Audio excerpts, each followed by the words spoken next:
it time? It is time for us to do what we have been doing, and that time is every day. We'll know in a very short period of time, but it looks like it could be something that will be not good. Believe me, not good. I see issue with that. And again, hey.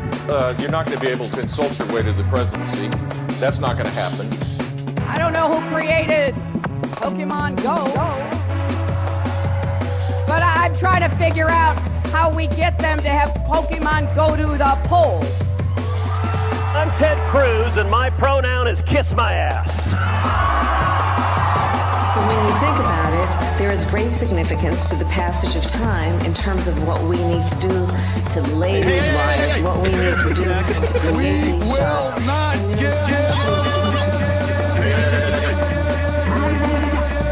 America is a nation that can be defined in a single word. I was going to foot. Not good. Believe me, not good.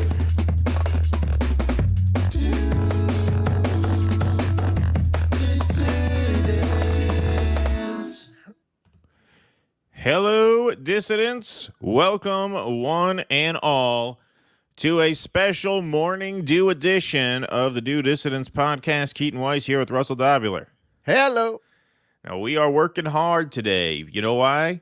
Because we could have, if we were just your ordinary podcast duo, we would say, hey, we're covering the debate tonight, so we're going to cancel the morning show and do the night show instead. It's not how we roll. We roll Slackers. Here, we do both. Yeah, we do both.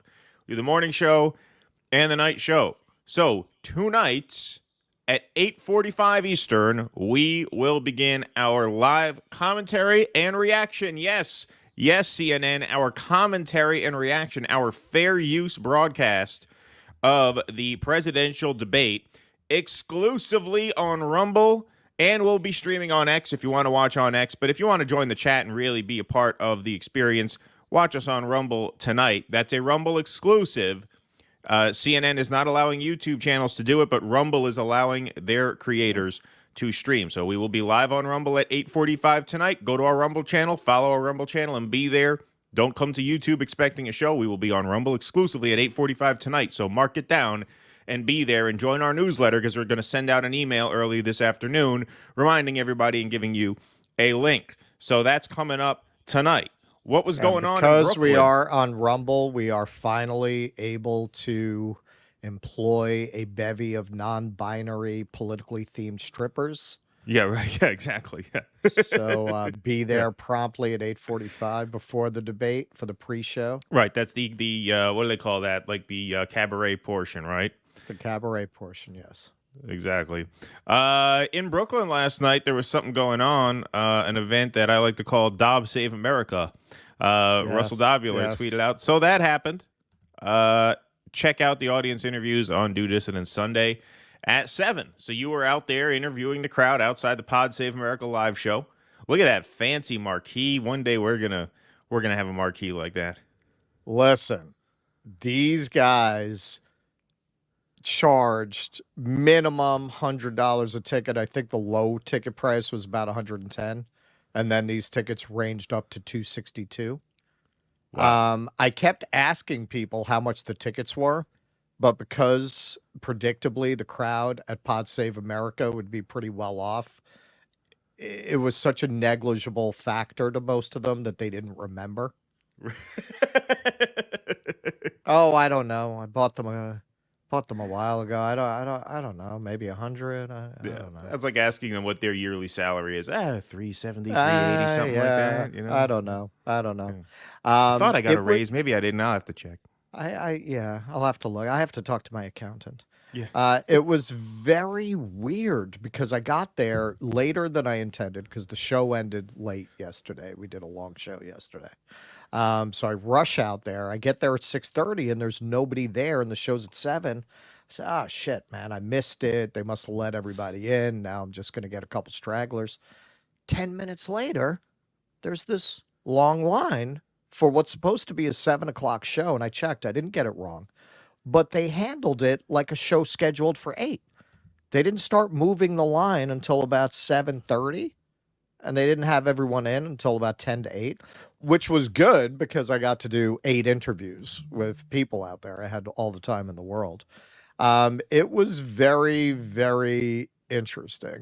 It was pretty much what you would expect, with a couple of surprises. But universally, people felt the economy is good, and people just don't know it.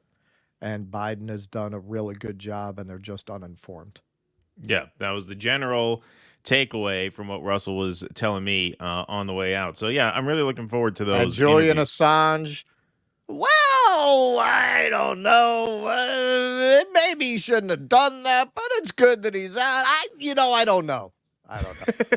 Yeah, I don't know. I don't pay attention to those things, right? Yeah, it's funny. I mean, I imagine it's a similar kind of crowd, oddly enough. But, like when I was interviewing the Nikki Haley people, I mean, there's the imperative not to be hostile because then you'll get thrown out of the event. And you can't have that.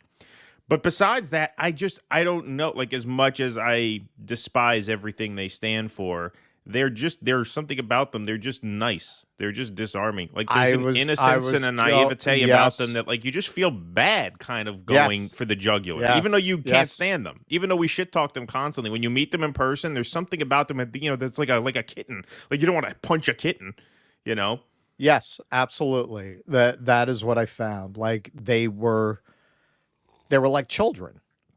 Yeah, exactly. Yeah. Like, they were perfectly nice. They literally didn't seem to know any better. Right. It was just like an incredible level of naivete. They just believe what they hear from people like Pod Save America, that we have a functioning democracy, but there are these bad right-wing actors, and the system it's very difficult to legislate, but figures like Joe Biden are trying really hard to do the best they can within the checks and balances system, and we just have to vote harder and get in more Democrats, and they all mean well, and it's that, and they really believe that. They really believe that. Yeah, like I was more comfortable mixing it up with the Trump people and prodding them because not all of them, but there was some of them, like the drunk guy, were just hostile. But then there's this undercurrent of hostility at the Trump rally to anyone with a camera, because a lot of these people don't know the difference between like a scrappy independent podcaster and CNN. Anyone with a camera and a microphone is the fake news. So like there's this resentment underneath the surface, I found, to a lot of people when I was at the Trump rally. Maybe you didn't feel that because you had the jail Biden button on your backpack, but I definitely felt like there's a part of these people that like doesn't like me. Well, you know what? Somebody mentioned after we dropped the Bowman rally footage, maybe they didn't want to. I don't think this is what it is, but somebody mentioned maybe they didn't want to talk to you because of the jail Biden thing. Now, because it's on the back, that's why I say that's not what it is. They wouldn't have seen that when I walked up to them. But they made a good point that I need to remember to take that off if I'm going to do something like Pod Save America. I have that. I have a Palestinian flag on my backpack. I took both of those off before I went.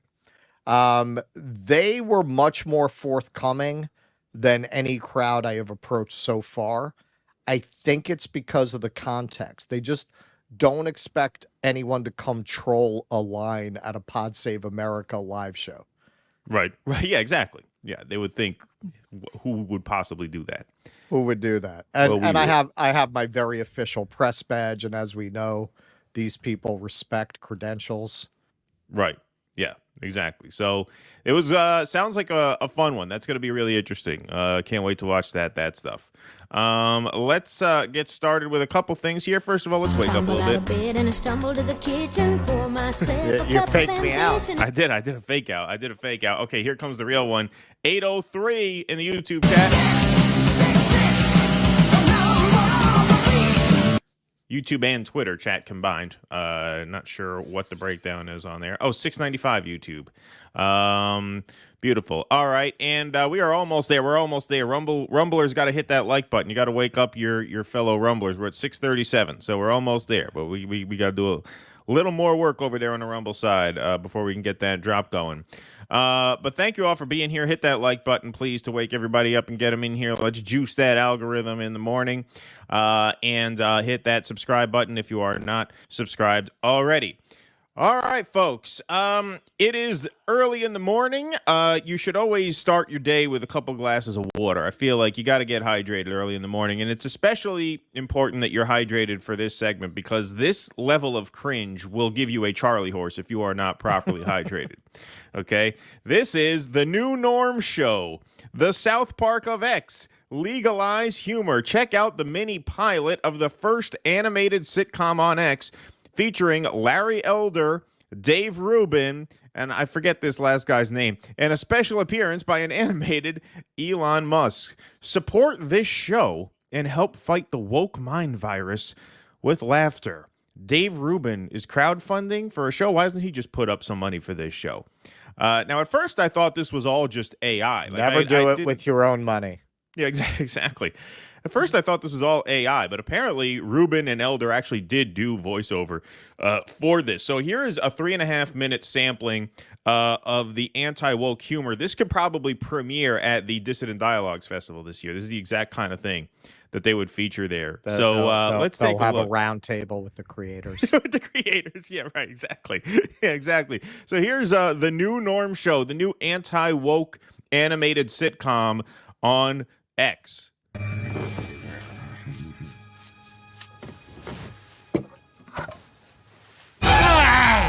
What's that? Progress. It's the new norm. The new norm ain't the same as the old norm. I'm the old norm. I want normal beer. Warning, warning, perimeter reached. Ugh. It's your fault I got house arrest. You're the one who threatened the school board. I gently suggested Yelled. They stop brainwashing my daughter that girls aren't girls and men aren't men. Sometimes they're neither, or both, or furry and dressed like dogs. Ow! Janice! What's that? Warning, offensive. Actually, that is one of my pronouns. Also, they. All right, I just want to point out, although it's this suburban landscape, this is the set from All in the Family. Yeah. He should have had a free Palestine flag. I'm surprised they didn't do that. I'm surprised they didn't go there in this. They never went there, right? Because that's what they're trying to do. They're trying to put the ceasefire they're trying to lump the ceasefire protesters in with these people here, and I'm surprised they didn't go there for this. It's okay. So they're satirizing the old Norman Lear kind of sitcoms that were topical, and those were the jokes, and you'd get these kinds of reactions from the audience because they were topical of ooh and right and okay. I mean, that meta part is kind of interesting. It's probably the most interesting thing about it, but everything within it sucks. Yeah. Indeed. All right, so this is Dave Rubin. If you didn't recognize, this is Dave Rubin's voice as the non-binary masked up Gen Zer. What's that? Warning, offensive. Actually, that is one of my pronouns. Also, they, them, and me. You're non-binary? How do you know that word? I learned it in school. That's why I'm locked up. Norm, the judge agreed to conditional parole. What condition? Where's my room? That's You're staying here? Chaz is part of a new government program. To re-educate homophobic, transphobic, racist... Charlie, finally, someone normal. One after the other. I don't understand. You're black. Did that just black whisper? You're his friend? And boss. Speaking of, when you coming back to the trophy shop? As soon as I get rid of this, which means I gotta take in that? Offensive. Chaz is here to re-educate Norm. In non-bonary studies. Offensive. I'm allergic to dogs. It's okay. Billy is an emotional support dog and non-binary. Oh, okay then. Good dog. I come here to get away from woke. Trouble at home? My boy, or whatever it calls themselves now, is thinking about transition. It's like the only joke. It's like over and over again, playing on the it, the that, the they. Reggie? Try Regina. Transitioning to what? Another fumble. Hopefully not a Jets fan. Water, Sarah P. Water. Hey, pronoun. This bud's for you. Offensive. I can't drink. I'm not 21. Y'all influenced my boy to cut off his junk, but draw the line at beer?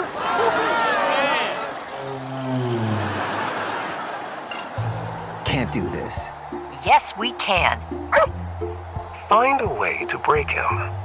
Maybe we can fix the country. I just want normals beer. You know there'll be jokes. The new norm ain't the same as the old norm. Everything's changing and I don't know when. And now This nightmare will end, thank God for Elon Musk. And his shitpost memes. X is the home for free speech. I almost forgot. We're going to Disney World. Make America funny again. Oh, boy. Wow. That is quite something. Yeah, Nocturnal Human, good observation. Terrible timing. Even if it was funny, it's rushed. You know, it's funny you mention that because there was that Dave Chappelle AI-generated deepfake video where somebody simulated a Dave Chappelle set with AI. And the visuals... I only saw the Carlson one. Somebody did it with Chappelle? Somebody did it with Chappelle with video. And it actually looked pretty convincing, though I knew something was off because he looked a lot younger than he is. And the visual was good. I mean, he was too young in the AI-generated video. But this was like an actual, like, filmed special. We should probably cover it. It's interesting. But, yeah, he was saying things that Dave Chappelle might say, but the timing was off. Comedy is all about timing. Anybody will tell you that. Right, and yeah, this had no rhythm. There's no craft at work here. There's no mechanics at work here, which is why this got absolutely trolled. Now, it didn't get a ratio because there's a lot of people on Twitter for whom this appeals. That's why it's on Twitter. Yeah, right? The sort of douchebag dialogue crowd. But I love this. Comedy is legal again. I don't know why you didn't add any. That's a good one. Some of these were really fun. My biggest fear is enjoying content like this when I get old, says Andy. Jamal Chedani, probably one of the worst things I've ever seen in my life. Not racist enough for me, says Irrational Chad. Who else we got? I love this one too. My depression went from seasonal to clinical after watching this. And listen, I commend you guys. So this was some honest feedback. Listen, I commend you guys for going out there and delivering an alternative to combat wokeness. But this is not funny and too spot on. Look at South Park for examples of execution because this is just pure cringe. And yes, apologize to South Park for the comparison. Yeah, go ahead. Well, that's what's strange about this. We already have South Park. So what's the purpose? It's not like there is nothing out there challenging these ideas with talent. Right. So why are you doing this? That's what I'm saying. It was most interesting on the level of what if you did a sitcom in the style of Norman Lear like this? I thought the meta part of it was unintentionally interesting. Right. You know what I mean? Like that part of it, it's almost like it almost is undermining what it's trying to do because it almost feels like this is something a woke person would do to satirize what conservatives would do if they tried to make a sitcom. Exactly. Yeah. It plays like an inception of satire. Right. Like the woke satirizing the anti-woke. This is what they would do if they thought it was funny. That's how it plays. Yeah. And as that goes, it's actually good. If you saw it through that lens, it's pretty good. Yeah. If you were like a woke person making fun of what a conservative sitcom would look like, that would be good. Yeah, yeah, exactly. No, that is well said. And like, so, like, all right. Aside from the craft being just absolutely awful, there's an out of touchness to people who think like that shit is the most important thing going on in the world right now. Like Right. in these severe times, that's all you have to say. That's why Right. the dissident dialogue struck you the way it did, because like Right. you got a genocide going on. You have World War III brewing in Eastern Europe. You have people, struggling to get bills paid here.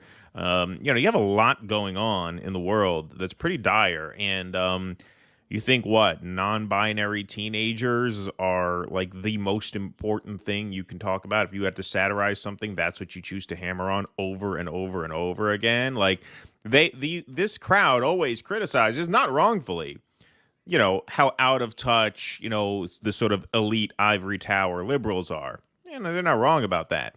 But aren't you out of touch in pretty much the same way? Like if you believe that combating their cultural bullshit trumps, the most important issues of the day, which are getting more severe by the day, then yeah, you're out of touch. You're just as out of touch as they are. Well, that's the grift. Right. That's the grift. It's two sides of the same grift. The woke, the anti-woke, they need each other. They are there to keep people fighting over bullshit and staying out of the affairs of the people who really run things. Yes. Fight about your pronouns. Yes. They love that shit, and that's why it's encouraged. That's why it's platformed. That's why you find it everywhere. Look at how effectively, at one time, when you went to university, if you got radicalized, it was probably going to be into some variety of Marxism.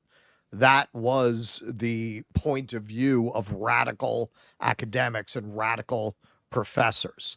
Over time, through donations, through grants, through promotions, they shifted the whole academic landscape towards identity issues to the degree that class analysis, I mean, it's not even on the radar of most people who have gone through the university system at this point. That's what they wanted. I had somebody the other day arguing with me, trying to tell me that queerness was a political act. Yeah, maybe in 1970. Right. Not now, but this guy went to grad school. I said that's exactly what they wanted. They wanted people like you to think that's a politics. Right. To think if that were a politics, Amazon wouldn't tweet it out. Right. Starbucks wouldn't put it on the side of a cup. You think you're ever going to see a hammer and a sickle on the side of a fucking Starbucks cup?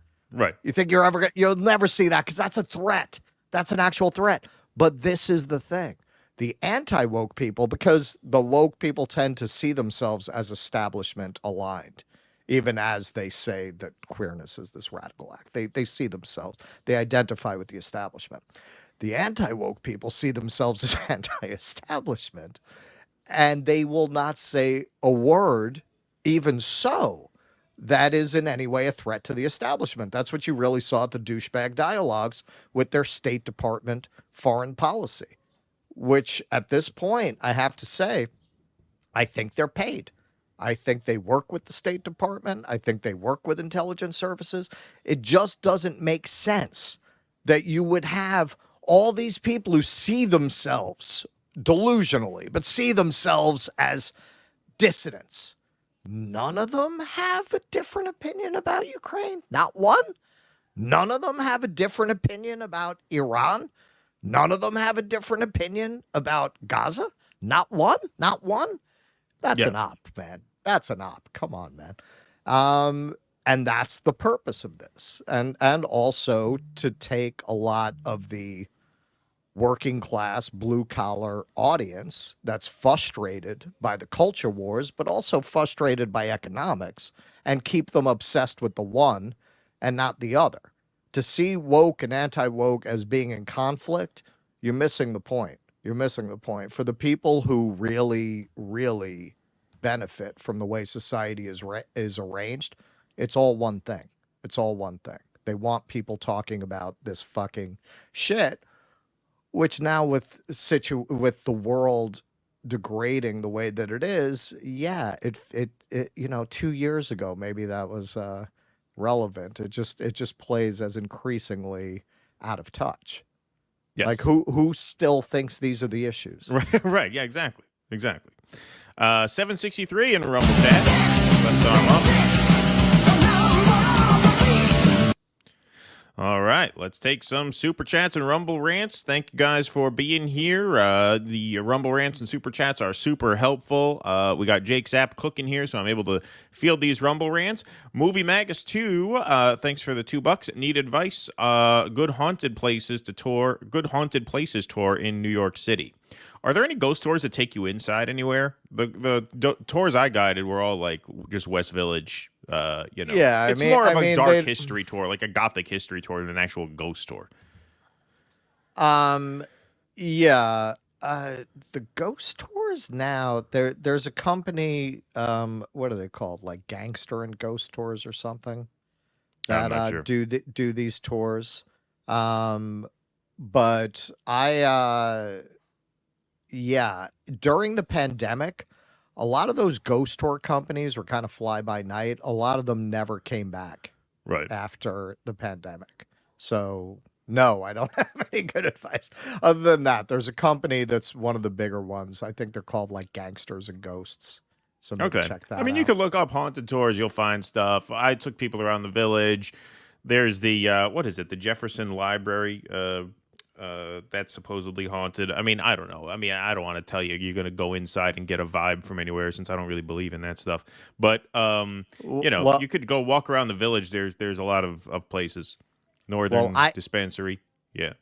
Well, I created a tour because I hated doing ghost tours because I'm too honest.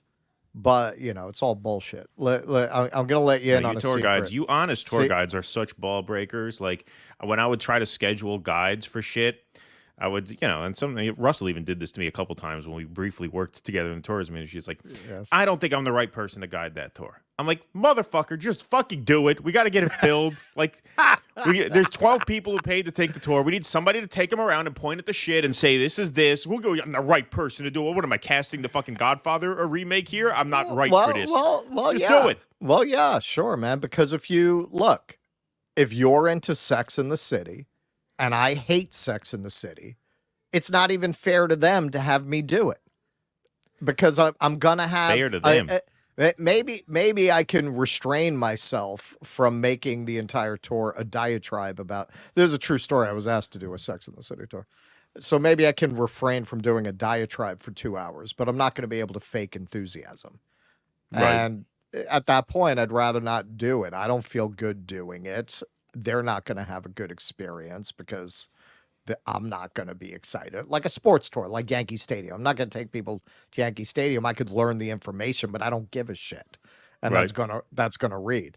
But with ghosts, that's going beyond that. Now you're getting into saying things I don't believe are true to people because that's part of the whole thing. The only difference, I'm going to ruin ghost tours for everybody now. Okay, so for the most part, the only difference between a ghost tour and a history tour is you add ghosts to a history tour.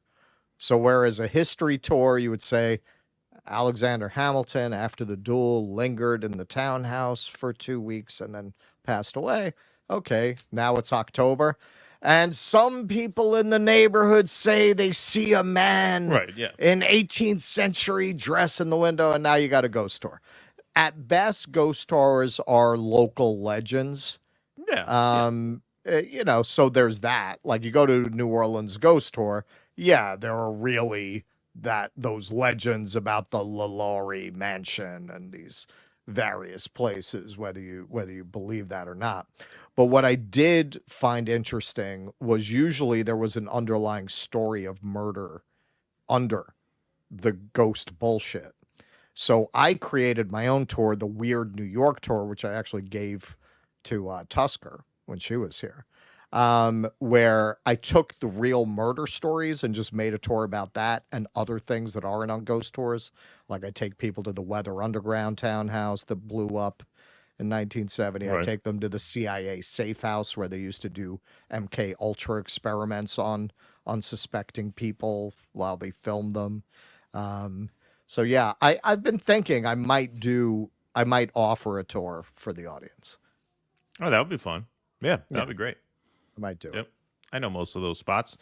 His Highness Russ, that 7 versus 8 p.m. thing is a tactic. They tell people who actually listen to the podcast the real time, so freedom fighters like you can't crash the circle jerk, I'm guessing. Yeah. I mean, but who cares enough about them that would be an issue? Yeah. I feel same way trolling a Unitarian church about Gaza, Ukraine, and Dems. Feel bad fucking with them. I could never be openly hostile. Yeah. Thank you, Stoop Sign. Appreciate that. Let's see here. Unified Field, thank you for the $20. I'd be genuinely interested in hearing someone who knows explain the exact legal justifications for Assange's charges and arrest. Might they invoke universal jurisdiction? Well, Greenwald did a whole piece about this. I mean, this has been, debated for a long time. But as far as I could see, there was no justification for it. I mean, as far as I could see, I mean, these were acts that are pretty plainly protected by the First Amendment. The only semblance of a case they had was the hacking charge, but there was no hack. There is no hack. And if you're going to tell me that a couple of text messages where he says try a different password constitutes a hack, well, at that point, you're criminalizing really all communication between journalists and sources. I mean, if that constitutes a hack that's punishable by years in prison, I mean, that's ridiculous. Yeah. Yeah, I mean, that's the argument every actual journalist has made about this. Right. That these are common methods that journalists use to protect their sources. And if you criminalize that, you're criminalizing a lot of investigative journalism. Right. Yeah, absolutely. We're going to do a segment on the Assange case right now. So as we know, Julian Assange is home free in Australia, and Matthew Miller, the Count Morlock of the State Department, decided he would run his mouth about a talking point that has been debunked several times over the past dozen years about how Julian Assange's leaks endangered the lives of active duty servicemen and agents and things like that. So here he goes, and then he is challenged by our new hero, Matt Lee, my new favorite person in the world. Matt Lee is the old school scrappy journalist who we're gonna see make an appearance. I might be him for the Halloween show. I might dress up as Matt Lee. That'll be fun. He's my new favorite guy. I love this guy. We'll get to him in a minute. Let's start out with... I'm sorry, Count Morlock. Just one more question. Yeah, right, exactly. Just one more thing. Yeah. Here comes Matthew Miller. I think it is important when we talk about Julian Assange to remind the world that the actions for which he was indicted and for which he has now pled guilty are actions that put the lives of our partners, our allies, and our diplomats at risk, especially those who work in dangerous places like Afghanistan and Iraq. This was some years ago now, almost 15 years ago, so I think the world has forgotten much of it. But if you recall, when WikiLeaks first disseminated and published State Department documents, State Department cables, they did so without redacting names. If you recall, I love how he starts out with this with "if you recall," because when he is challenged on the specifics that he would need to substantiate this claim, he actually claims to not recall. Right. Yeah. So it's funny that you would invoke something you don't recall by saying, if you recall. He wasn't expecting to be called out on this, which I don't know why, because these talking points have been debunked over and over again for the last 12 years. And you're in a room full of journalists who are uniquely incentivized to call you out on this. Like, if there's anybody who would know to call you on your bullshit, it would be these journalists, because this implicates them. This guilty plea implicates them. Yeah, well, this is part of this whole ecosystem that they all function in. It's what Tucker was calling out in the segment we're going to be doing a little later. The media just implies things, or sometimes just straight out says shit that's not true, and it gets picked up by the same people that they're clandestinely working with. We know that partly from WikiLeaks, that they coordinate, that the White House, if it's a Democrat, coordinates with the corporate media, Fox accepted. And they just build narratives. It's very Orwellian. They just repeat false narratives. And that's why when you talk to your lib uncle, they believe a lot of shit that's just completely untrue, unfounded, unproven. Do you remember when they put out the word that the Hunter Biden laptop was a Russian op? Wow, man. I mean, I knew libs who not only believed it, proudly declared it to show that they're on top of this. I'm not falling for that. Nope. Right, yeah. Russia's exactly. not getting me. Not this time. That's how it works. So he's just going to throw that off as a fact. Rachel Maddow will throw it off as a fact. Nicole Wallace will throw it off as a fact. And then your lib uncle is like, yeah, well, a lot of people's lives are endangered. Whose? A lot of people. Why? You don't know anything? You don't know anything? Right, exactly, yeah. But he does get called on it. They just threw him out there for the world to see. And so the documents they published gave identifying information of individuals who were in contact with the State Department. That included opposition leaders, human rights activists around the world, whose positions were put in some danger because of their public disclosure. It also chilled the ability of American personnel to build relationships and have frank conversations with them. And at the time, those of you who covered the State Department at the time will probably remember that in the days leading up to that release, the State Department really had to scramble to get people out of danger, to move them out of harm's way. It was an extraordinary effort performed by dozens of government officials around the world, but that doesn't change the danger that those actions put innocent people all around the world in through no fault of their own. And that's, of course, not even to mention the further actions by WikiLeaks down the road to essentially serve as a conduit for Russian intelligence interfering in the U.S. presidential election. Sorry, and that's a lot of detail for something you just pulled completely out of your ass. Yeah, exactly. But here comes. This is why I'm never getting White House press credentials. I would show up with a cardboard cutout of Wesley Snipes with a sword. Well, here comes Matt Lee. Here comes my new favorite guy in the State Department press corps, the White House press corps, whatever they call it. Here he is. I don't remember there being any public. There was a. So he says, "Well, I was there." I actually did cover the State Department back then. I did cover it, and I don't remember there being any public. There was a public concern that was raised about the potential security risk posed to sources who might have been quoted. Was there actually any? Did you ever discover anyone who was injured, killed, had to go into hiding because of them? So a few things about that. One, I can't give you a definitive answer only because I wasn't here at the time and so much time. And okay, hold on. You just monologued for a minute and a half about all the people who were put in danger. If you recall, you even said if you recall, and now you're going to claim that you can't recall because this was a long time ago. No, Matt, let me finish. I have a full answer on it. One, I can't speak to that because it was some years ago. Some years ago. Yeah, I can't. Dozens of State Department employees had to scramble. I mean, that sounds like some shit you have personal knowledge of. Of course. He says, I can't speak to it. It was some years ago. You just did speak to it. In detail. Yeah, exactly. You just did speak to it. Matt, let me finish. I have a full answer on it. One, I can't speak to that because it was some years ago, and I don't have a full, accounting of what happened. But yeah, I just gave a list of accusations that I'm not equipped to substantiate because it was too long ago. So I don't remember what I was just invoking 1 minute ago. Number two, the State Department did an extraordinary amount of work when we found out that these cables were going to be published. Like what? To get people out of harm's way. To like go around what? And look at what might like be. What? That's what he's asking you about. Like what? Can you say specifically what you're talking about? Because no one has been able to substantiate this claim. And as we'll see in a minute, the judge, when Julian went to formalize his deal, even said there were no victims here. We'll get to that in a second. Come public and take action so people that would be put in danger would be put out of harm's way. But third, if you drive drunk down the street and get pulled over for drunk driving, the fact that you didn't crash into another car and kill someone doesn't get you out of the reckless actions and the endangerment that you put your fellow citizens in. And it's the same thing, the same principle applies here. Same thing. Right. Well, I don't think that it does. But the fact of the matter is, of course, it doesn't. So revealing war crimes is equivalent to drunk driving. That's what he's saying. It's as reckless as drunk driving. And just because no one was hurt or killed doesn't excuse that. Yeah. I mean, that's the level of conversation that they're trying to validate here.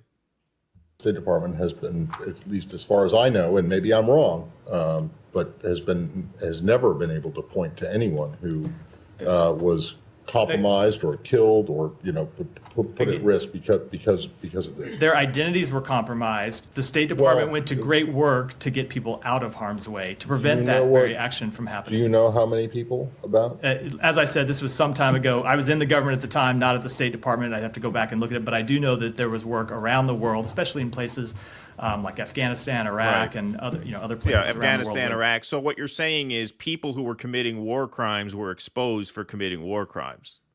And that's just like drunk driving. The act of exposing their war crimes, that's the equivalent of driving drunk. That's just as irresponsible as driving drunk. Of course, this is what they're pissed off about. They're pissed off at the act of journalism that exposes malfeasance. That's that's what everybody's been saying this whole time. That's what this whole case was really about. It was about making an example of a person who caught very bad people in very high places doing very bad things to countries that wanted no fight with us. Right. Well, this has been their objective ever since the internet turned on them. I can't remember who did this reporting. This might have been Taibbi, or maybe it was Schellenberger. Somebody wrote a series of articles about how the intelligence services really liked the internet when they were using it to foment the Arab Spring. After Trump, their whole attitude towards free speech on the internet shifted because they realized how dangerous this was if it got turned against their interests and preferred habits on the part of the poors and the peasants.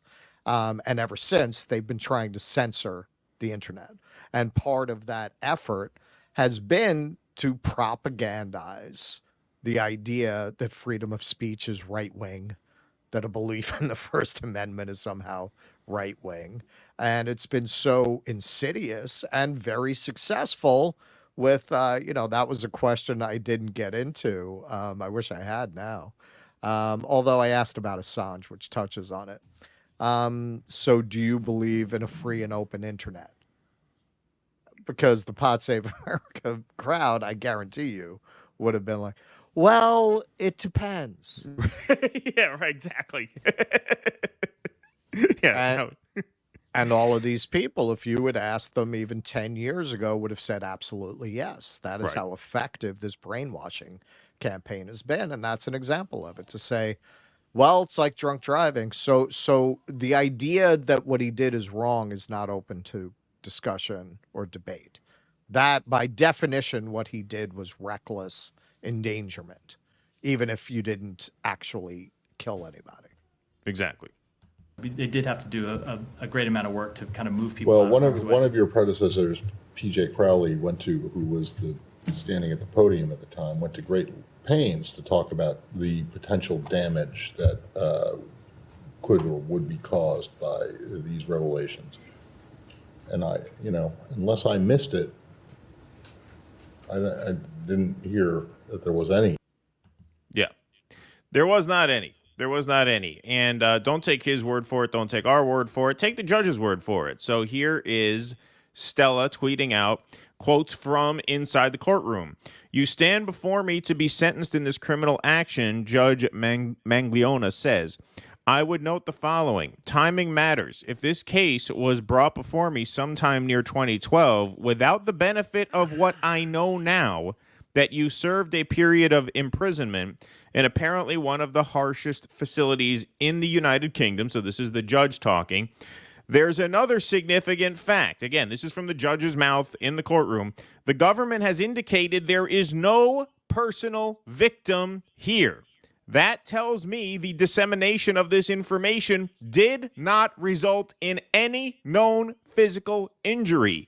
These two facts are very relevant. I would say if this was still unknown and close to 2012, I would not be so inclined to accept this plea agreement before me, but it's the year 2024. So you could not tailor make. If you told AI to generate a rebuttal to what Morlock was saying there, they could not do a better job than what the judge himself said in this courtroom, which was, if this were 12 years ago and I were still under the impression that you put lives at risk or hurt anybody, I wouldn't be able to sign this deal. But now that it's 2024, I can, because the government indicated there is no personal victim here. So, citing this, another journalist turns the pressure up under Morlock here. Didn't hear that there was any.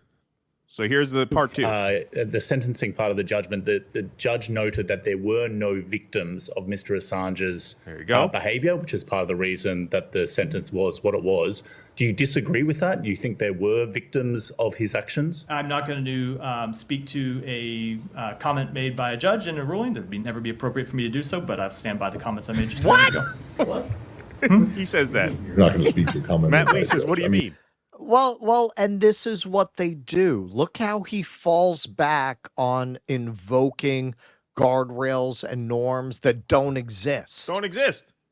That don't exist, but they know that the audience they speak to is going to say, "Oh yeah, well you can't comment on anything from a judge. Everybody know that because he said it." I mean, it's just so absurd. It's your case. It's your Justice Department. It's your Justice Department. It's your case. No. Of course, when the Supreme Court makes a decision, no one's allowed to comment on it. Right. Everybody knows that. Everyone knows that. This is worse than that. That's its own branch of government. This is not. This is your Department of Justice. Dobbs' decision, nobody said anything. Nobody said shit yet. Because you're not supposed to when it's a judge. What the fuck? No, he was just prepared to do that drive-by hit piece. He put lives in danger. He's a bad guy, but he served his time. He just wanted to leave it there. And of course, that's not going to fly in a room full of journalists, even the worst journalists in America. The editorial board of the New York Times said that Julian Assange should be free because he committed no crime. So you really thought you were going to be able to just get away with a quick hit piece on Julian Assange in this room? Of course they were going to push back on this. This is what they do for a living. This is the criminalization of them. Of course they're going to have questions. So if you were this unprepared to follow up with them, you shouldn't have fucking opened your mouth. But he did, and go ahead. Well, and when you watch this whole thing, it's really a masterclass in how their job is to be professional liars. Right. Because it's like when I went to the Trump rally. Oh yeah, it's tough. People have been waiting out there for 2 days. Yeah, it's very tough. You can tell he's just saying shit. Yes, dozens of lives were compromised. They had to fly people to Peru, and then they lived in a cave for 6 months. Do you have any evidence of that? Well, it's a while ago. Also, President Biden has an IQ of 262. I don't have the papers here. I don't have the papers here, but this is well known. Well, you're just saying stuff. Yeah. Yep. I don't know that he did, but that's exactly the point of my question. Yeah, I'm not. Which is that the State Department has never come up, even though it was one of the prime quote unquote victims of these leaks, was never able to identify anyone who was killed or came under. I think the point I made a moment ago is an appropriate response to that, which is just because the State Department was able to take actions to keep people out of harm's way, people that he put in harm's way, doesn't absolve responsibility. What actions did the State Department take? The State Department at the time was able to reach out to individuals whose names were going to be, I can't tell you that, it's almost 15 years ago, Matt, I wasn't here. Again, I case has just come to a close. But I cannot give you a full account of something that happened almost 15 years ago, but people that were here will tell you that the State Department went to great lengths. Maybe you should have looked into it before you open your mouth then. But of course, that's not the problem. The problem is there's no substance to what you're saying. Yeah. It doesn't hold up. It doesn't matter because his audience won't care. Right. His audience is the MSNBC audience. It's the CNN audience. It's the people who applauded Casey Hunt refusing to conduct an interview with somebody who was answering her actual fucking question. That's it. There's no downside for them to make up this kind of shit. They know that the people they're speaking to, the voters they're speaking to, will not pay attention to any of the pushback. They'll only hear what the man at the podium said, and they'll accept it as a given. Yes, absolutely. All right, folks, we're going to take a quick game break here to hear a word from our sponsors. And our sponsors are you, the audience here, of course. We thank you guys all for supporting this show. If you would like to join the Cool Kids Club and support the show, you can go to patreon.com/DoDissidents and make that happen for as little as $5 a month. You can keep this show going. We give you tons of perks in exchange for doing that. You get call-in access to our post-show Q&As every Sunday night. You also get access to 2 supporter exclusive streams per month. We're going to do our next one on Sunday morning. We'll have the exact time laid out for you tonight. We will figure that out. It'll probably be 10 a.m. Sunday morning, our next supporter exclusive stream. So a doubleheader on Sunday for paid members after a couple days off. You also get access to our live shows in New York City. We have the full live shows, the full uncensored live shows up for our supporters. So if you want to watch those shows in their entirety, they are up there as well. And you also get your name up in lights and the goodwill that comes with supporting and censor-proofing independent media. So go to patreon.com/DoDissidents and sign up today. You can also join our Substack, DoDissidents.substack.com, or our locals, DoDissidents.locals.com. All 3 of these platforms really serve as newsletters as well. The Substack is probably the most convenient one for that, but we always send newsletter announcements to our patrons, our Substack members, and our locals members. If you sign up for free on Substack, you get access to the newsletter. Do that now, because we're going to be sending out announcements for our 8:45 debate stream tonight. And that debate stream, once again, will be exclusively on Rumble, so there will be the link to that stream in that newsletter. So make sure you sign up. Even if you can't support the show with money, you can sign up for our free newsletter, and that keeps you in the loop. But for $5 a month, you get all those added perks, so we really think it's worth doing, and it helps us out tremendously in terms of keeping this show afloat. Justin Watson, CIA created Frankfurt School to do what Russ said. You're talking about the cultural thing? Yeah. A lot of people have said that. Yeah. Eric Rousseau, I'm not woke or anti-woke, but I am very broke, but identify as someone who's anti-broke. Fund the people, not the elites. Thanks, Eric Rousseau. Appreciate that very much. Let's see here. Future Intact. Thanks for the $5 over on Rumble. I hear Keaton is having a son. It's my 3rd son. Yes, congratulations. I'm curious what your view is on circumcision. Cutting children for no reason. Safe and effective. Well, my circumcision went fine. The only inconvenience. What's that? Obviously. Yeah, obviously, right. Yeah, the only thing that happened as a result of my circumcision is there was a little confusion at the hospital, because I was born 7 pounds 3 ounces, but after circumcision I was down to 6 pounds 4 ounces, and they couldn't figure out why. They thought something was wrong. They thought the baby's losing weight. This is not normal. Well, the baby should be gaining weight, not losing weight. And then they remembered, oh, that's right. We just took a piece off, and that absolutely, that made things obvious again that everything was okay. But they nicknamed them challah bread around the hospital. Yeah.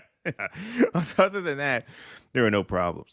But hey, look, I'm not into this kind of thing, so I can't judge. But I always thought the circumcised ones looked a lot better. They just look friendlier. Yeah. I mean, can it be pleasant can an uncircumcised one, if you're a woman? I mean, an uncircumcised penis looks like the Tremors worm. Looks like the graboids, the underground worms in the Tremors movie. I mean my experience, insofar as I could tell, is it just really depends on where the woman is from. If they're from Europe, they like it because that's what they are used to. Right. There you go. All right. Let's go on but this is my 3rd baby. Yes, 3rd son. Jamal Bowman is not dumb. He's a late bloomer who will flower in about 100 years. Thank you, Kevin G. Appreciate that. Jackrabbit Rocks, thanks for the $5. If y'all need production help during Keaton's paternity leave, please let me know. I'm happy to help. Emailed and Twitter DM. Love you guys. DD rules. We will let you know. I appreciate the offer. That's very kind of you. Jake has been doing a great job, though, so I think we have those bases covered. But depending on how things go, we will keep in touch. But thank you. I do appreciate that. That's very kind of you. All right. Must admit, exposing war crimes puts our war criminals at risk. Yeah, exactly. That's what he's saying. Yeah, you inconvenienced our war criminals.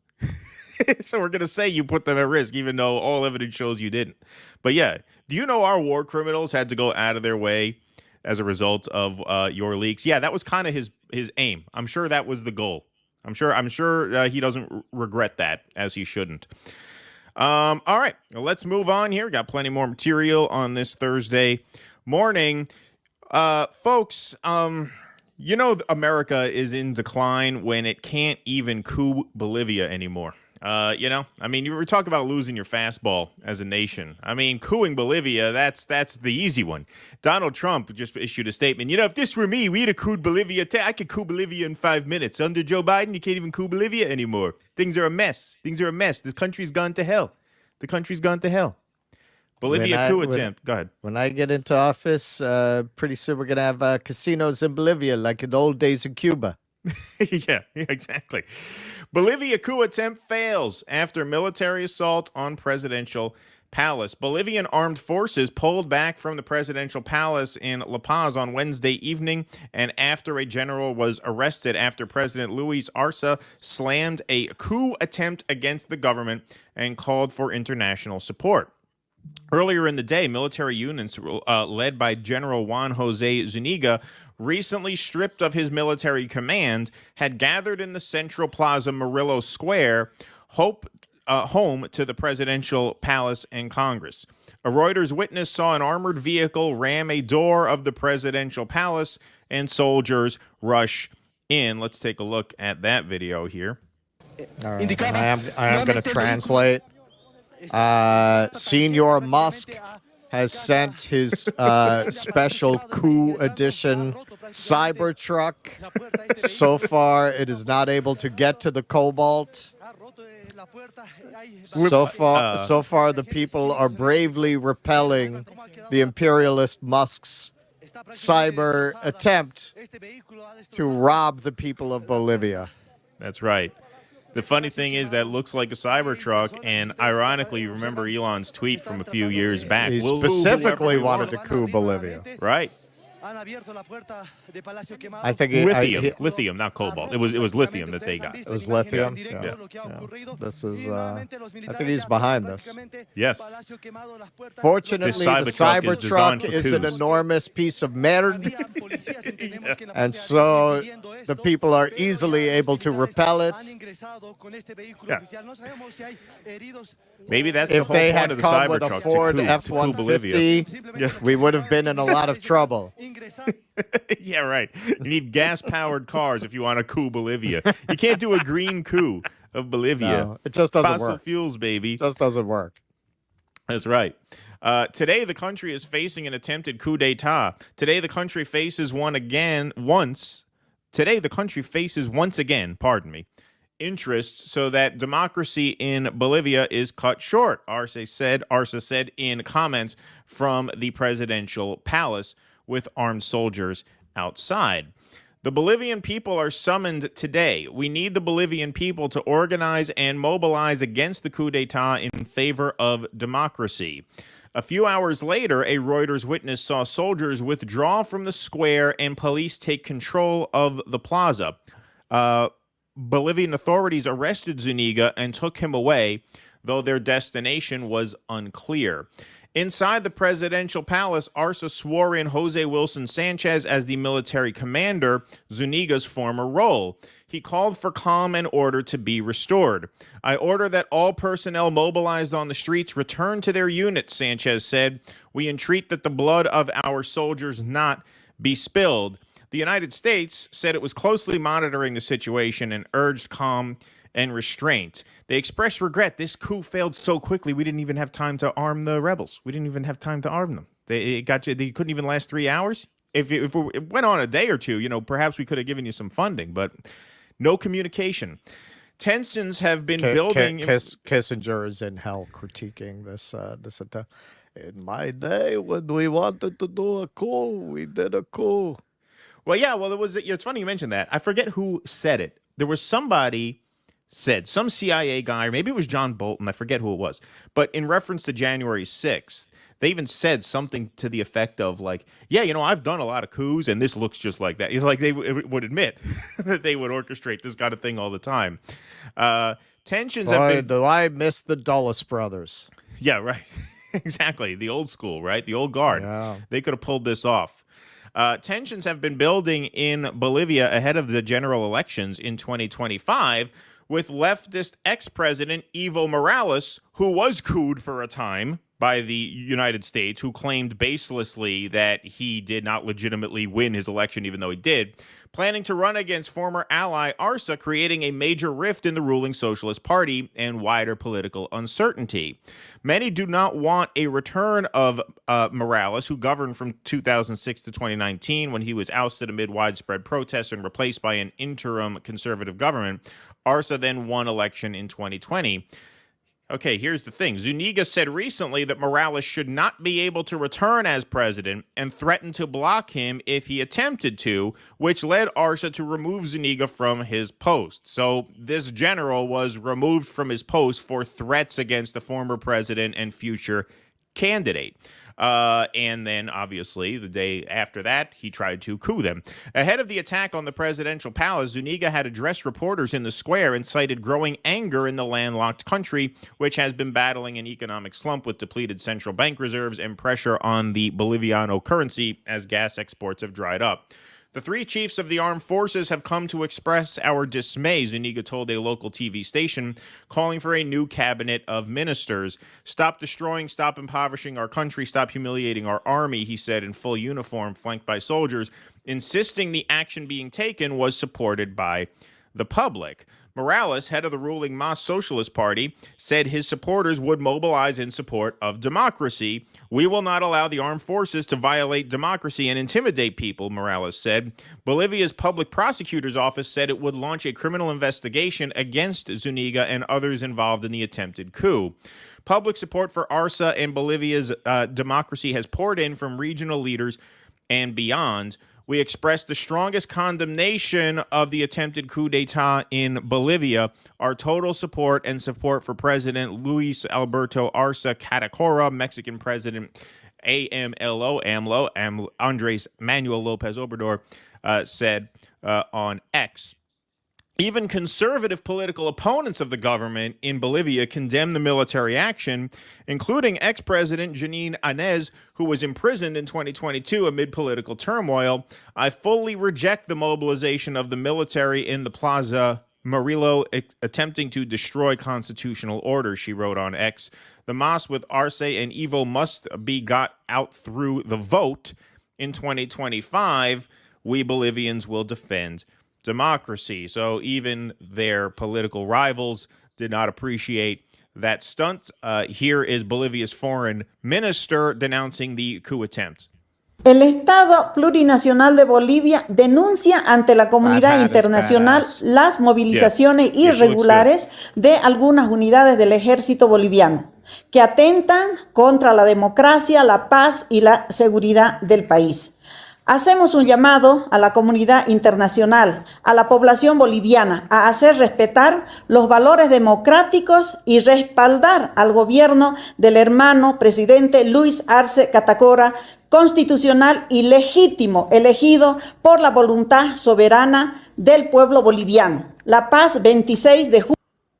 And here is the Gray Zone's Wyatt Reed shared this out video. Thousands of Bolivians are celebrating the defeat of today's coup attempt by singing the national anthem outside the presidential palace.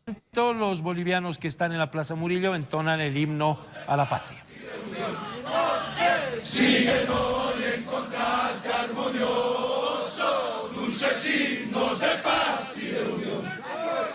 De la patria, el alto nombre, el glorioso esplendor, conservemos y en sus alas de nuevo juguemos, morir antes que esclavos vivir.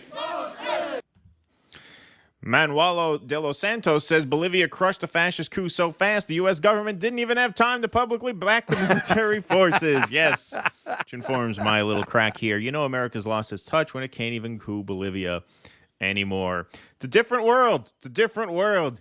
We're falling apart. We're going to hell. We can't even coup Bolivia anymore. Did you ever think you'd live to see a day where America couldn't coup Bolivia? Didn't even last long enough for us to give them a boost. Hey, we couldn't coup Venezuela. That's right. We tried to be like, hey, that guy, he's the president now because he says he's the president. Right.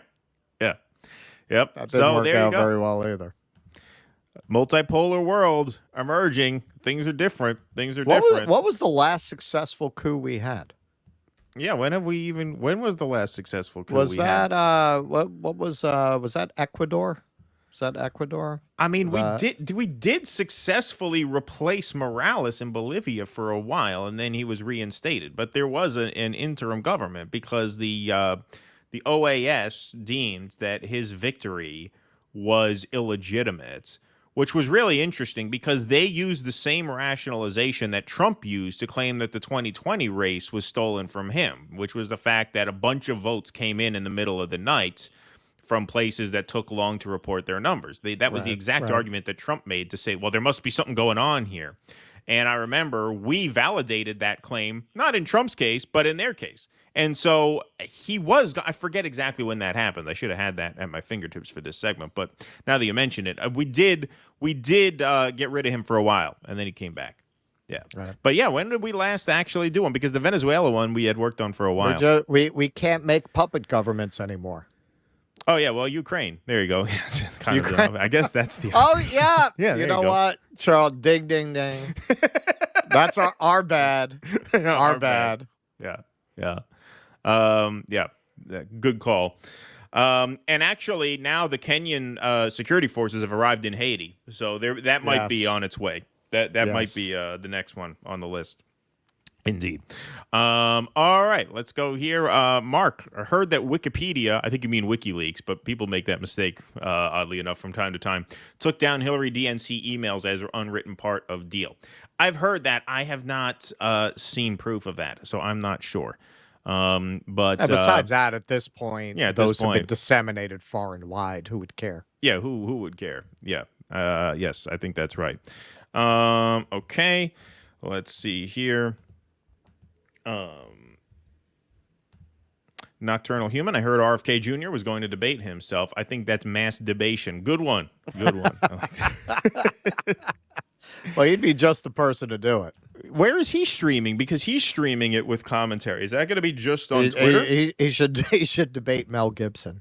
He should sit in with us tonight. He should sit in on our stream. That'd be fun.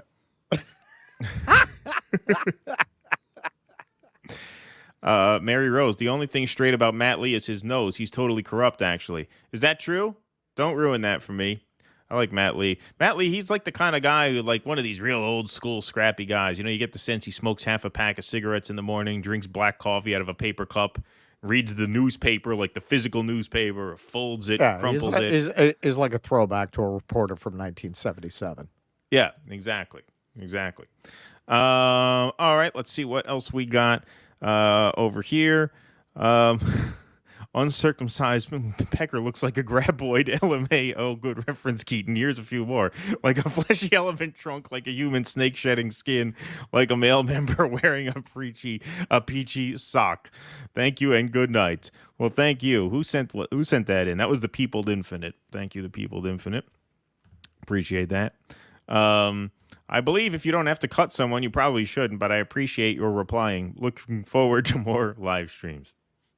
Yeah, I mean, it's funny because my wife was considering not circumcising this one. Our first two we did. But, you know, she works in a hospital now, and she hears the babies really not liking it. So that kind of turned her off to it because, yeah, I mean, it hurts, as you could imagine. Yeah. Well, what's done is done. Hey, I mean, it's a little bit of pain for what, in my opinion, is a lifetime's benefit of, you know, having a schmendrick that, you know, presents well to the public. I mean, it's a little bit of pain, but like, I'm glad I was circumcised. You want one that could host a late night show. I don't. Yeah, exactly. Yeah, you want one that's ready for that. That's camera ready. Exactly. Like I don't regret that my parents did that to me. I don't remember what. Yeah, I mean, I'm sure it hurt at the time. I don't remember it now. At the do I wish I wasn't circumcised? Absolutely not. Absolutely not. What if you found out it was the source of your stomach problems? Yeah, well, I mean, if that were the case, then maybe I'd feel differently, but I doubt that very much. All right, what else we got here today? All right, let's move on. We got. What did I give you? I gave you spicy mustard, right? From New Orleans. Oh yeah, it's still in my refrigerator. I haven't eaten it yet because at the time I was avoiding spicy foods for that reason, because my stomach was acting up. But I'm back on spicy foods now. You know what I'm taking for that? I'm taking magnesium citrate, which is the stuff they give you when you do a colonoscopy prep. But if you take that in low doses every day as just a supplement, it really helps calm the nerves there. Yeah. Which makes sense because if you drink it all day, that's when you totally empty out. Right. But you don't have to you don't want to do it. You can't do that every day. It's dangerous. But to take a low dose of that every day does help. Yeah. So magnesium citrate for everybody who has a Jewish gut works pretty well. It's been working. To the point where I'm back on spicy foods because I love spicy foods. So yeah. So I will try it. In fact, now that you reminded me of that, I will probably try some today. All righty. Let's move on here. Tucker Carlson is in. Look where he is here. Canberra. Interesting. You know who else just arrived in Canberra? We know. Julian Assange. Oh, yeah. He happens to be there right now. That's kind of interesting.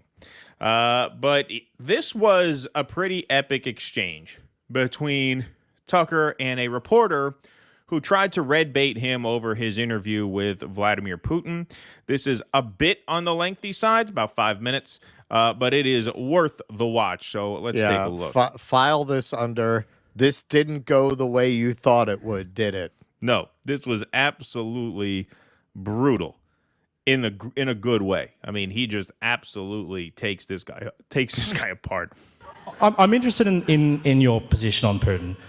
Many people in this crowd would adore conservative prime ministers in this country like John Howard, Tony Abbott, mainstream right-wingers like Boris Johnson, Australian Liberals, some of their MPs are in the crowd, are vehemently anti-Putin. They believe he's a reprehensible figure who doesn't believe in the values of conservatism, such as the rule of law and democracy, which gives us the freedoms we have in our country.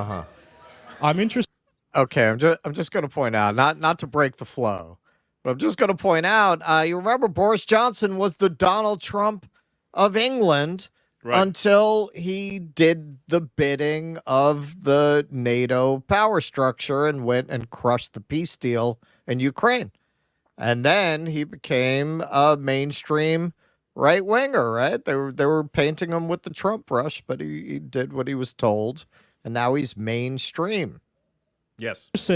Do you feel any level of shame or regret that you were termed a useful idiot? And then post your interview, Vladimir Putin himself said in his Russian media that he was surprised at how weak your questions were. And he also said that you were wrong when you said that no other journalist had asked to interview him. He said, that's not true. We only thought Tucker was the only person to report fairly. I thought that you were describing Putin as a psychopathic liar, and yet now you're taking his word for things? Do you...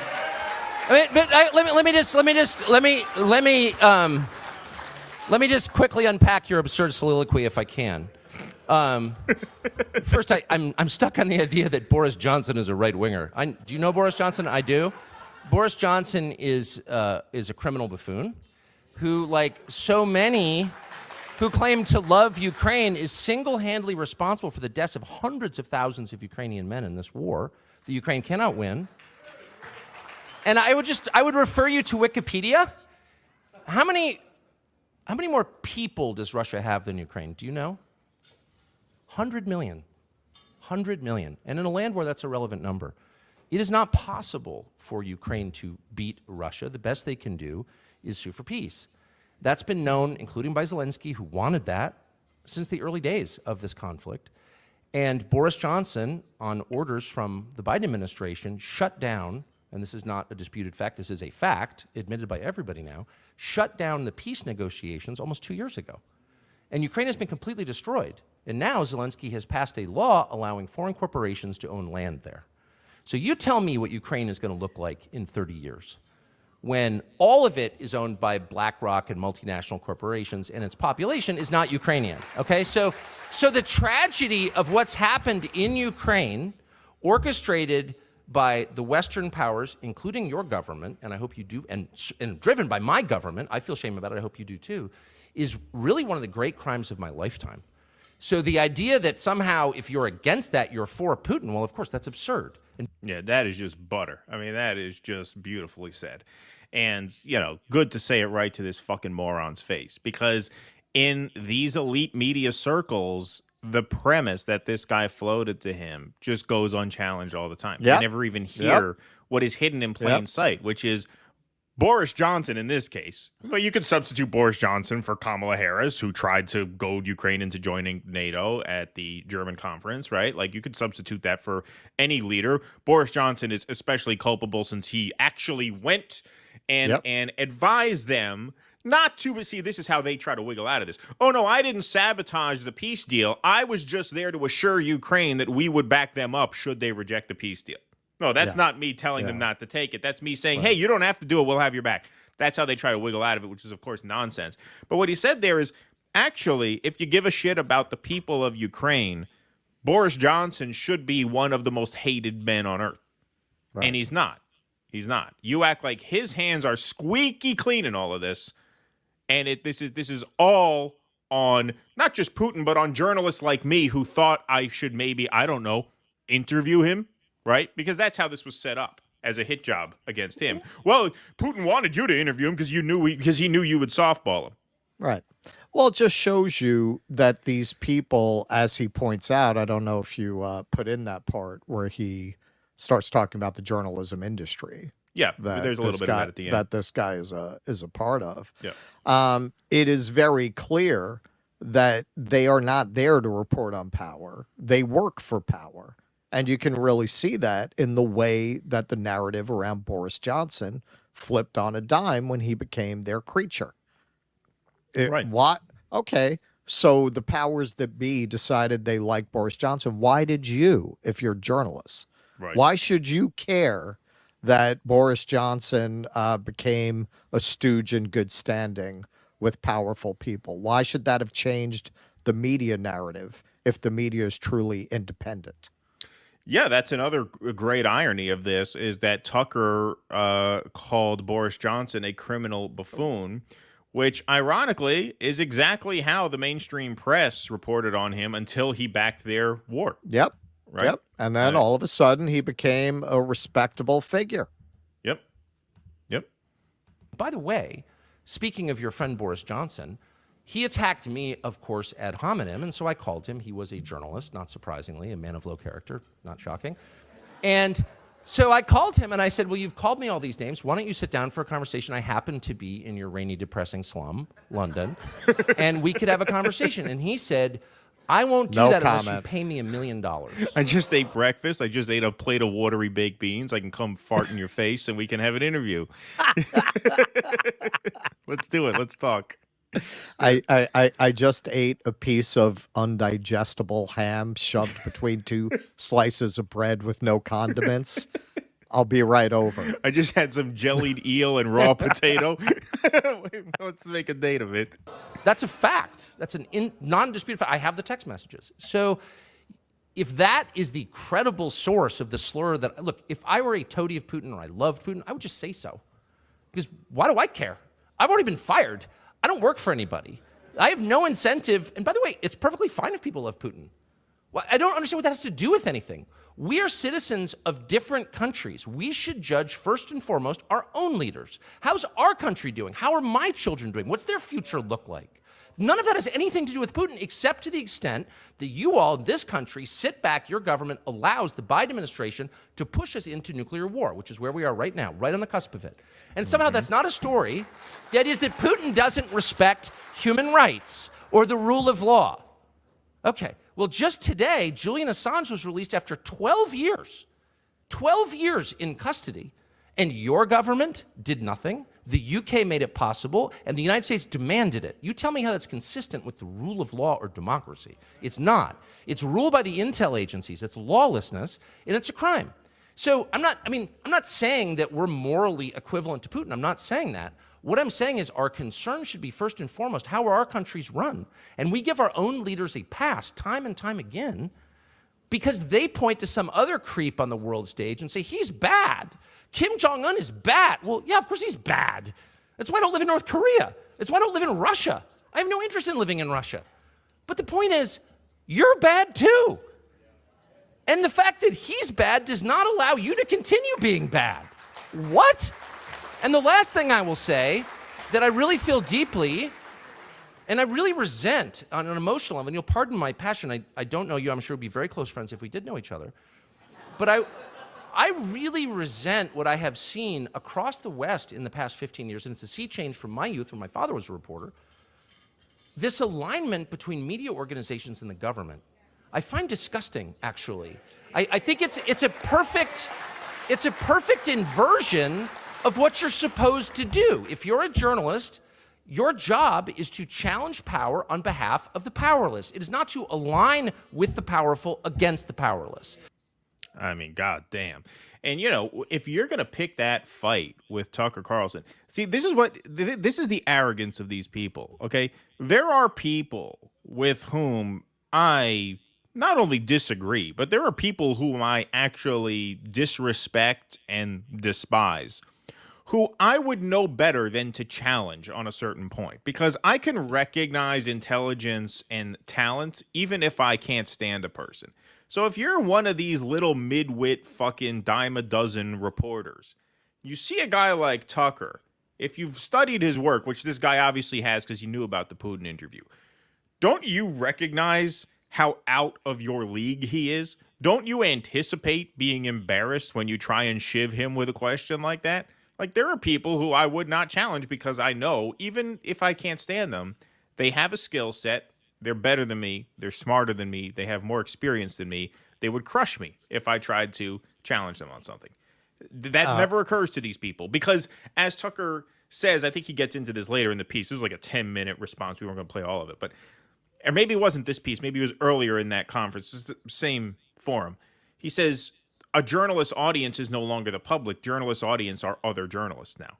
It's a big circle jerk. They're just trying to impress each other. And the way you impress your peer is by parroting the language that your peer wants you to put out. And as long as you do that, you stay in the good graces of the only people who actually have power over you, which is the journalism community. And as long as you say the right things in the right meeting rooms, you'll be fine. Now, Tucker is not bound by that anymore because, as he just said there, I'm fired. I don't have an obligation to say anything anymore. I'm not controlled anymore. Right.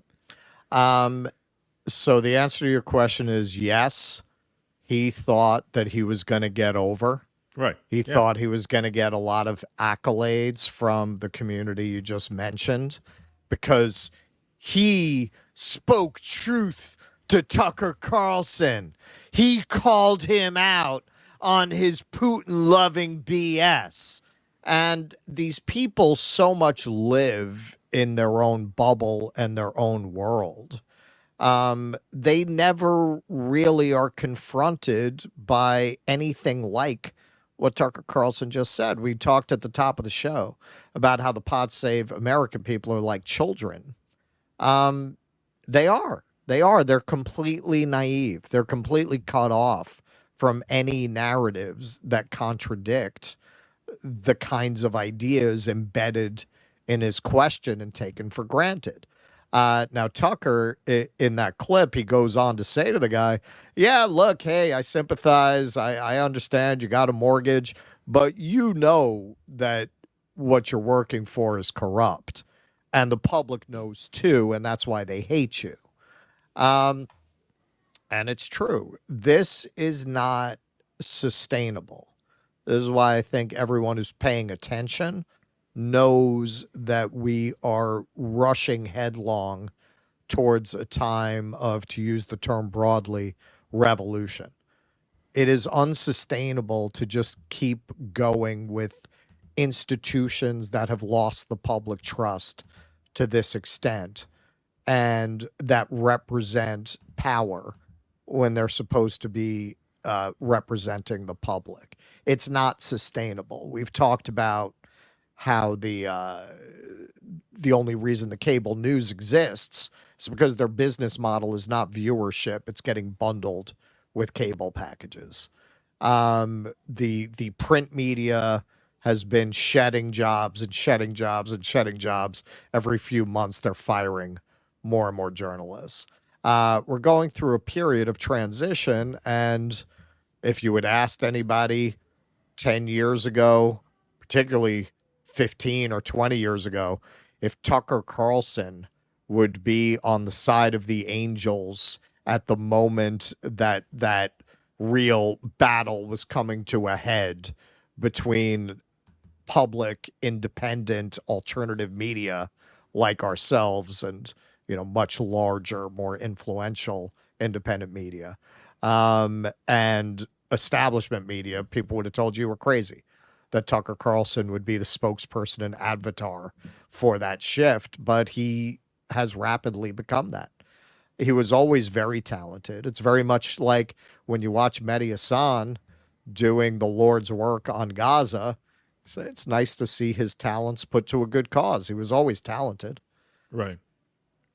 Tucker Carlson, he always had talent. That's why he was the #1 show in the nation when he was on Fox.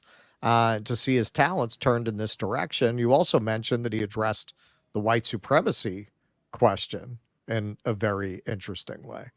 So yeah, I would argue Tucker Carlson as a man commenting on the current zeitgeist is probably the best commentator out there right now. Well, he overcame his Western chauvinism to an extent. Like in the bow tie CNN days where he was defending the Iraq War, you know, it's just full on neocon.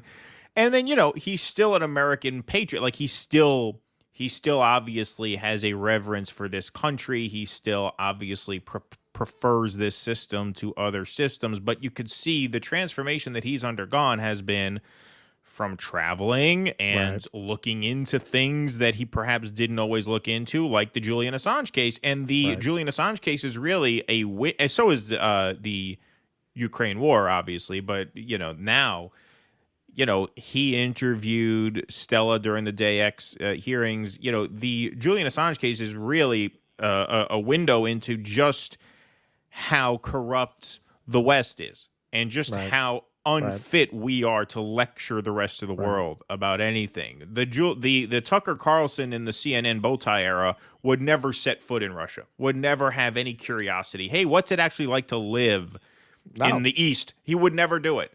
And so it's obvious his mind has been opened in that way. Right. Hey, you know, I talked about this a couple times now. I might go to Vietnam over the winter, and I think one of the most fascinating things about going there is going to be going to the war museums. Yeah. You know, you look at pictures of these war museums, they have American helicopters and American tanks. If you've never been outside the West, you've never seen Western imperialism represented by the victim's point of view in a museum before. I've never seen that. Yes, the British were in India, but it's a complicated relationship. It's not like Vietnam. You don't see these statements against British imperialism when you go to India, right? They're still using the trains that the British built. It's complicated. Vietnam, man, that's going to be like going to a Holocaust museum. Only the Nazis are the Americans. Right. Think about, there are still landmines in Vietnam that every once in a while someone steps on a landmine from the Vietnam War and gets their leg blown off or something. Forget about Vietnam. Laos. Yep. Laos is the most bombed country in history. More bombs fell on Laos than fell during the entirety of World War II from all sides.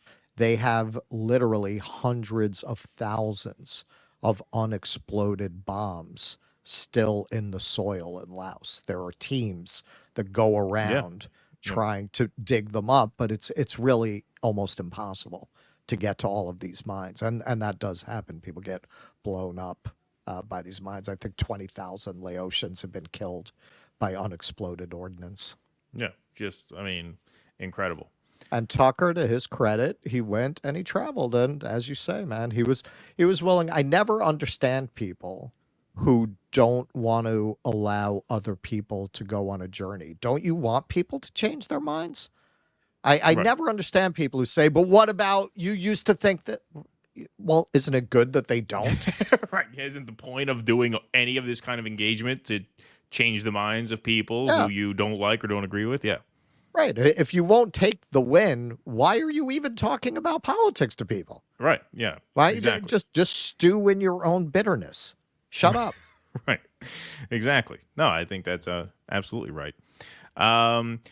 Newsom Kushner 24 says, Sparky, thank you for that donation, Sparky. Oh, by the way, between Twitter and YouTube, we're at 2,066. That's good for one of these.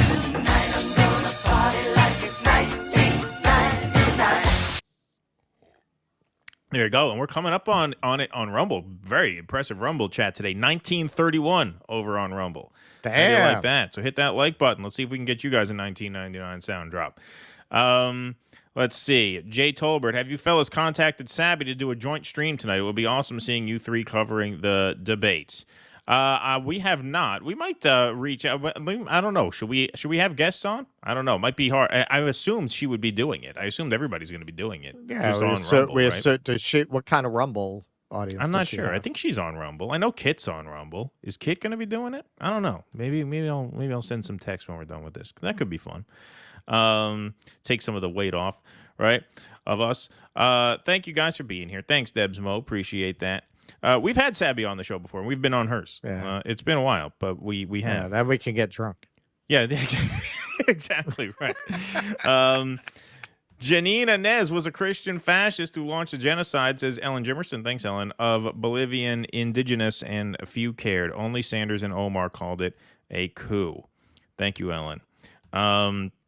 Who was the one who they put in charge? Didn't they put in charge of Bolivia some like blonde Christian woman, something like that? It was ridiculous. Is that her? I don't think that's her. But I remember, I forget her name. You laugh, Keaton. But I have a friend who was circumcised at 7 out of medical necessity, done without painkillers. He told me the story at age 9, traumatized. Yeah, that sounds pretty awful. That sounds pretty terrible. I mean, he said it was done out of necessity. I guess out of necessity means that he had to do it. I don't know why they would do it without painkillers or some sort of anesthesia. Look, I mean, this is getting anti-Semitic now. Normally, you just have a rabbi get the baby drunk and suck his cock. Yeah, right. Yeah, exactly. All right, like we do it in a civilized way. Yeah. I don't know what you're talking about. That's it's Western medicine. We're doing it old school. Yeah, old school. The moil, right? An old man sucks the baby's cock. Yeah. Alex Tennant, thanks for the $1.99. Appreciate that. All right. Then we got here. Okay, I have to award Keaton for sharing your honest male viewpoint on circumcision. You were very funny. Thank you, Judy. Appreciate that. John Oliver had a really bad take on Tucker Carlson. Oh yeah, I haven't paid any attention. John Oliver did.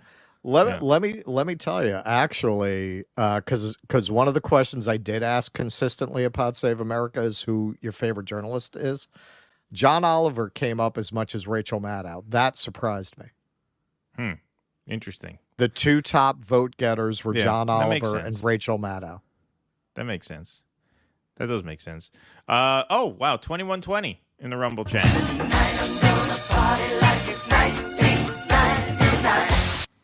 We must be on the homepage. And that is why I am not the hip hop congressman. Yeah, exactly.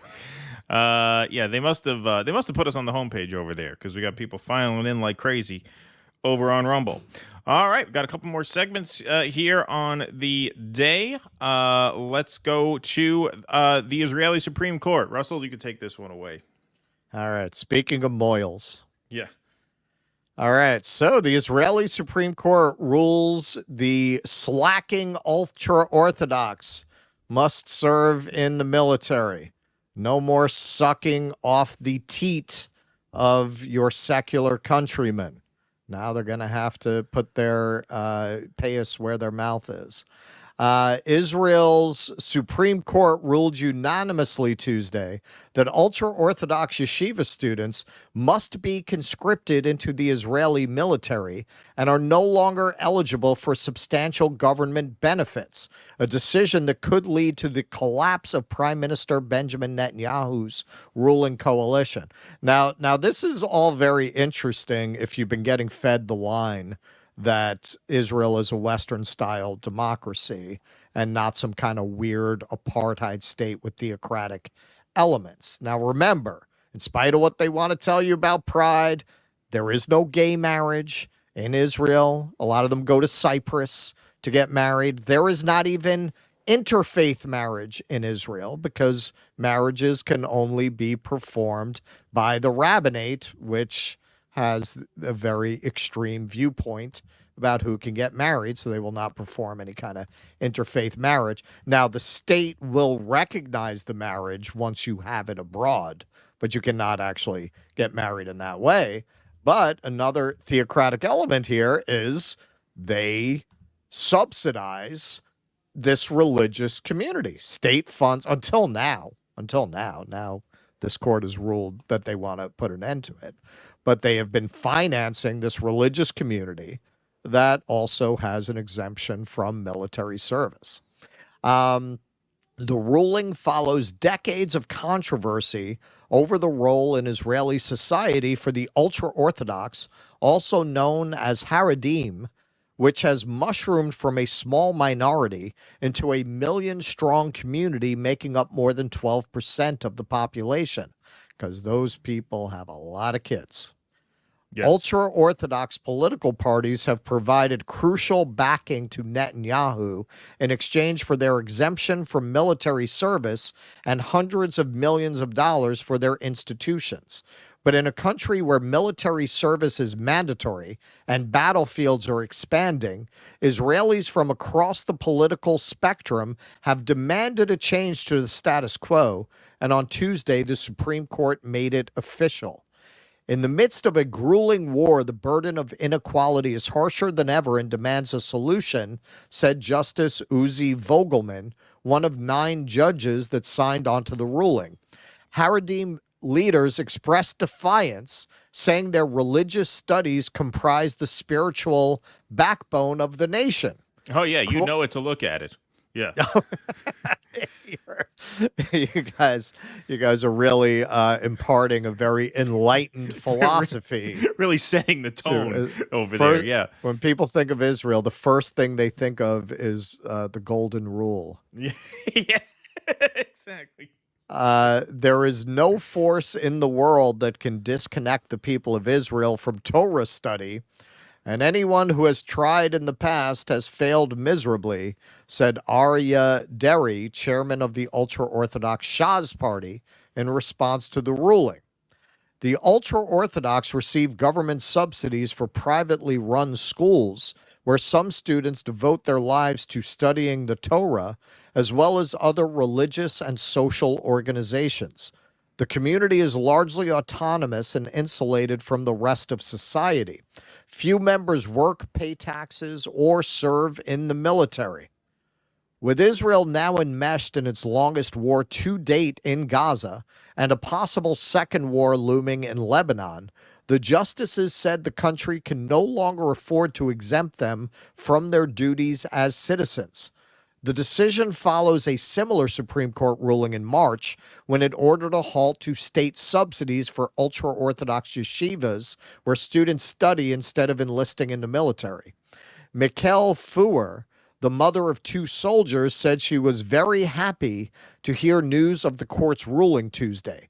She and thousands like her banded together last year to create Mothers on the Front, a group devoted to fighting the ultra-Orthodox exemption. Quote, I've been against this injustice for years, she said. In several elections in the past, I voted for people who had that as one of their platforms. Israel's grinding war in Gaza has killed more than 37,000 Palestinians, according to the Gaza Health Ministry, which does not distinguish between combatants and civilians, but says the majority of the dead are women and children. Troops continue to battle Hamas across the length of the enclave, and Netanyahu said this week that fighting would continue even after the end of major combat operations. Oh, I wonder so you're why. starting to really notice here that Israel is less about Judaism and more about militarism and imperialism. I mean, if this doesn't illustrate that in broad daylight, what does? Well, Religious exemption? Come on. Get out there. We got work to do. Get out, get in the fight. Yeah. Come in for the big win, boys. Yeah. On the border with Lebanon, Israel has been exchanging deadly fire with Iranian-backed Hezbollah militants, and both sides have said they are preparing for war. As more Israeli soldiers are killed, at least 333, according to the IDF, and others return home nursing physical and psychological wounds, resentment toward the Haredim has been mounting.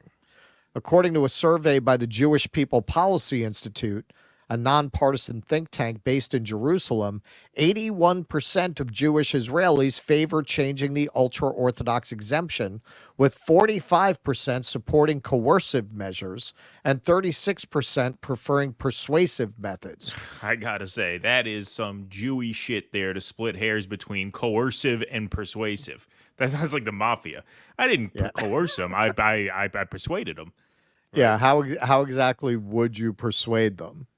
That's like my dad would say. I didn't insist that I got a table away from the window. I asked them, right?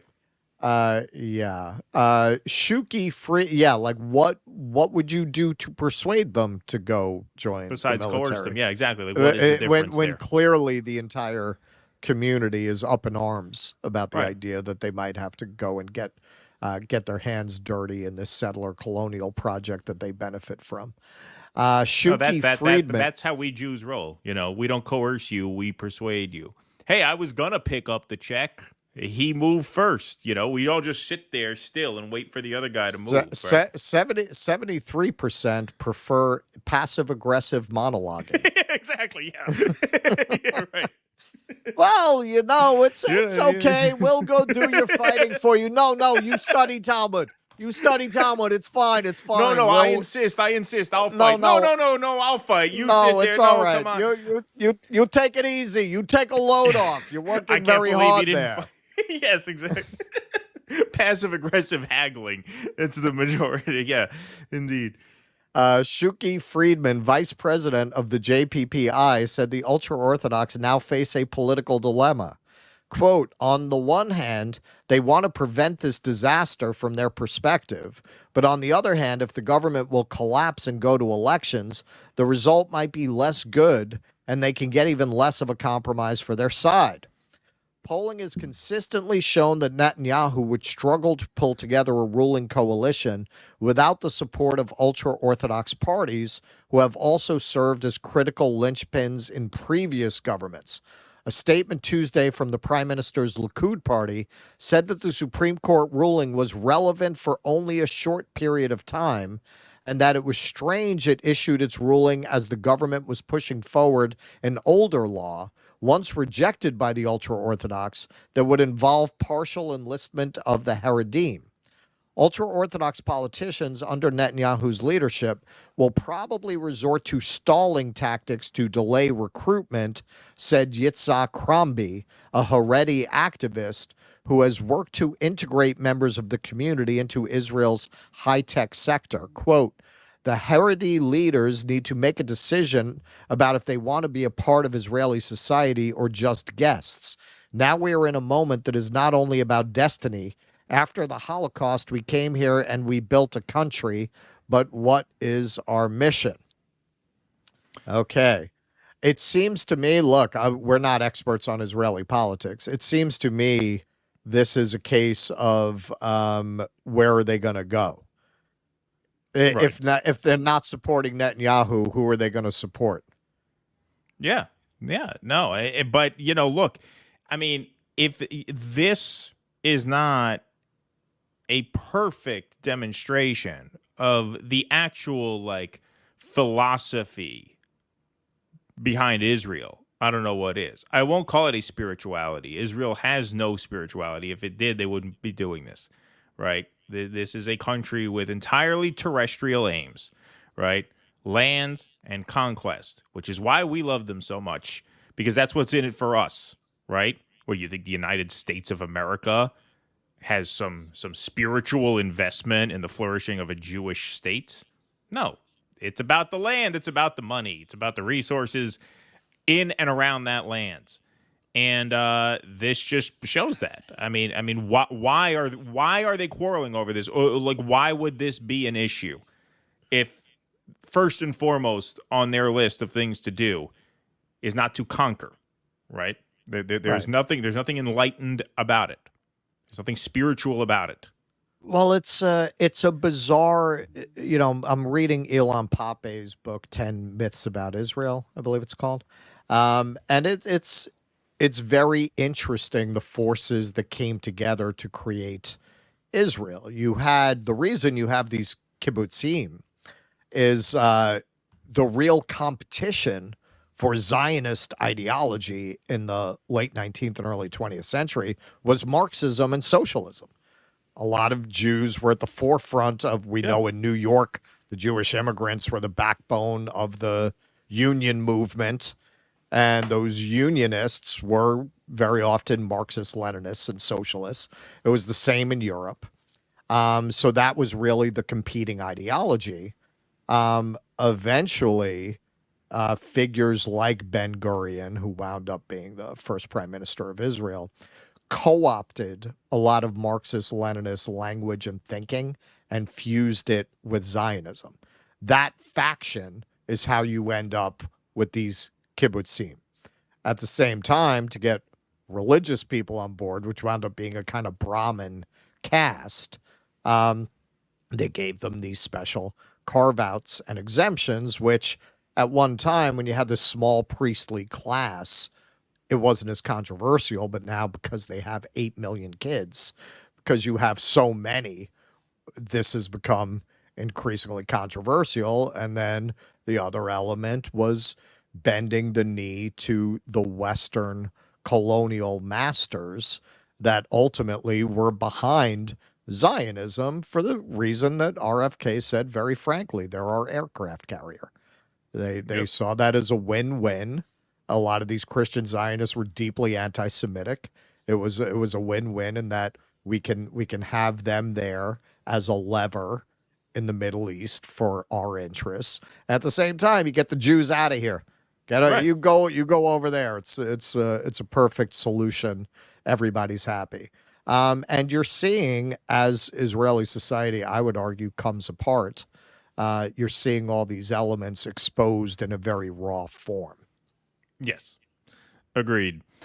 Kuznetsky Bassane, DD guys are crushing it again. Yeah, it's been a busy week. It's not over. Got one more segment now, and then we got debate night tonight. By the way, for those just filing in, we have 2,597 over on Rumble, which is good for one of these. We made it. In the year 2525. Wow. Damn. 2,597 on Rumble. Hit that follow button if you're we got over more on Rumble than YouTube. Yeah, well, we must be on the homepage. We must be featured because, for a morning show, that's a huge number. Even on YouTube, that'd be a huge number for a morning show.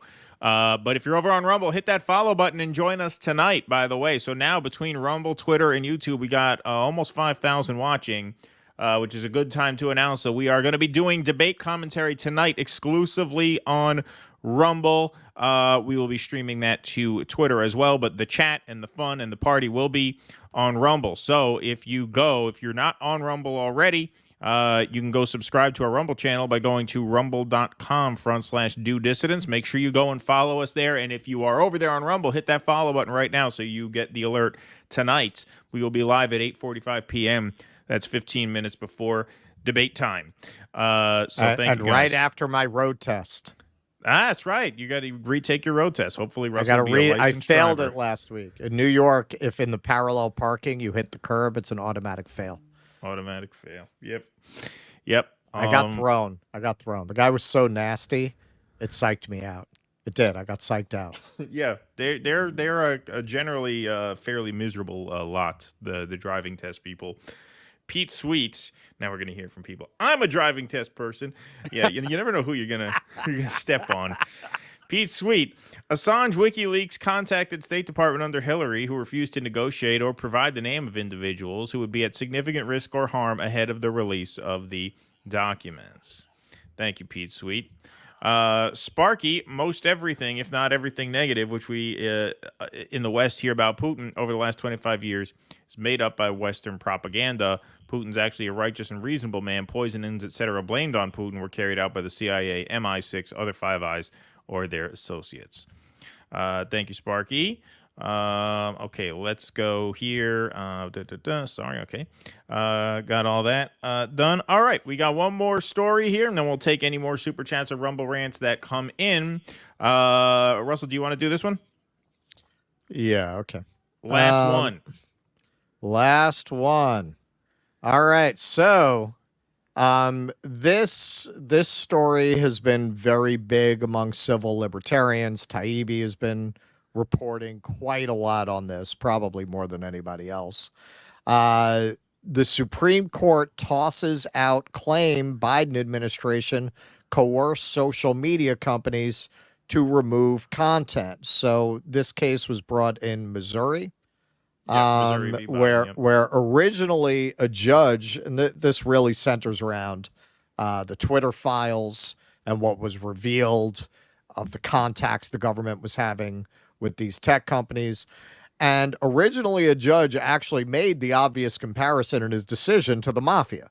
The mafia doesn't have to explicitly tell you they're going to break your legs. It's implicit in the contact when you have government actors who have the power to regulate your industry, saying, hey, look, it's up to you. You want to take down this post? Right. It would probably be a good thing. You don't have to explicitly say, otherwise maybe you don't have a store tomorrow. Right, yeah, exactly. And it's implied, but the Supreme Court, unfortunately, did not see it that way. They're such squares. The Supreme Court on Wednesday threw out claims that the Biden administration unlawfully coerced social media companies into removing contentious content. In reaching its conclusion, the court overturned an injunction that would have limited contacts between government officials and social media companies on a wide range of issues if allowed to go into effect. The Supreme Court had previously put the injunction on hold.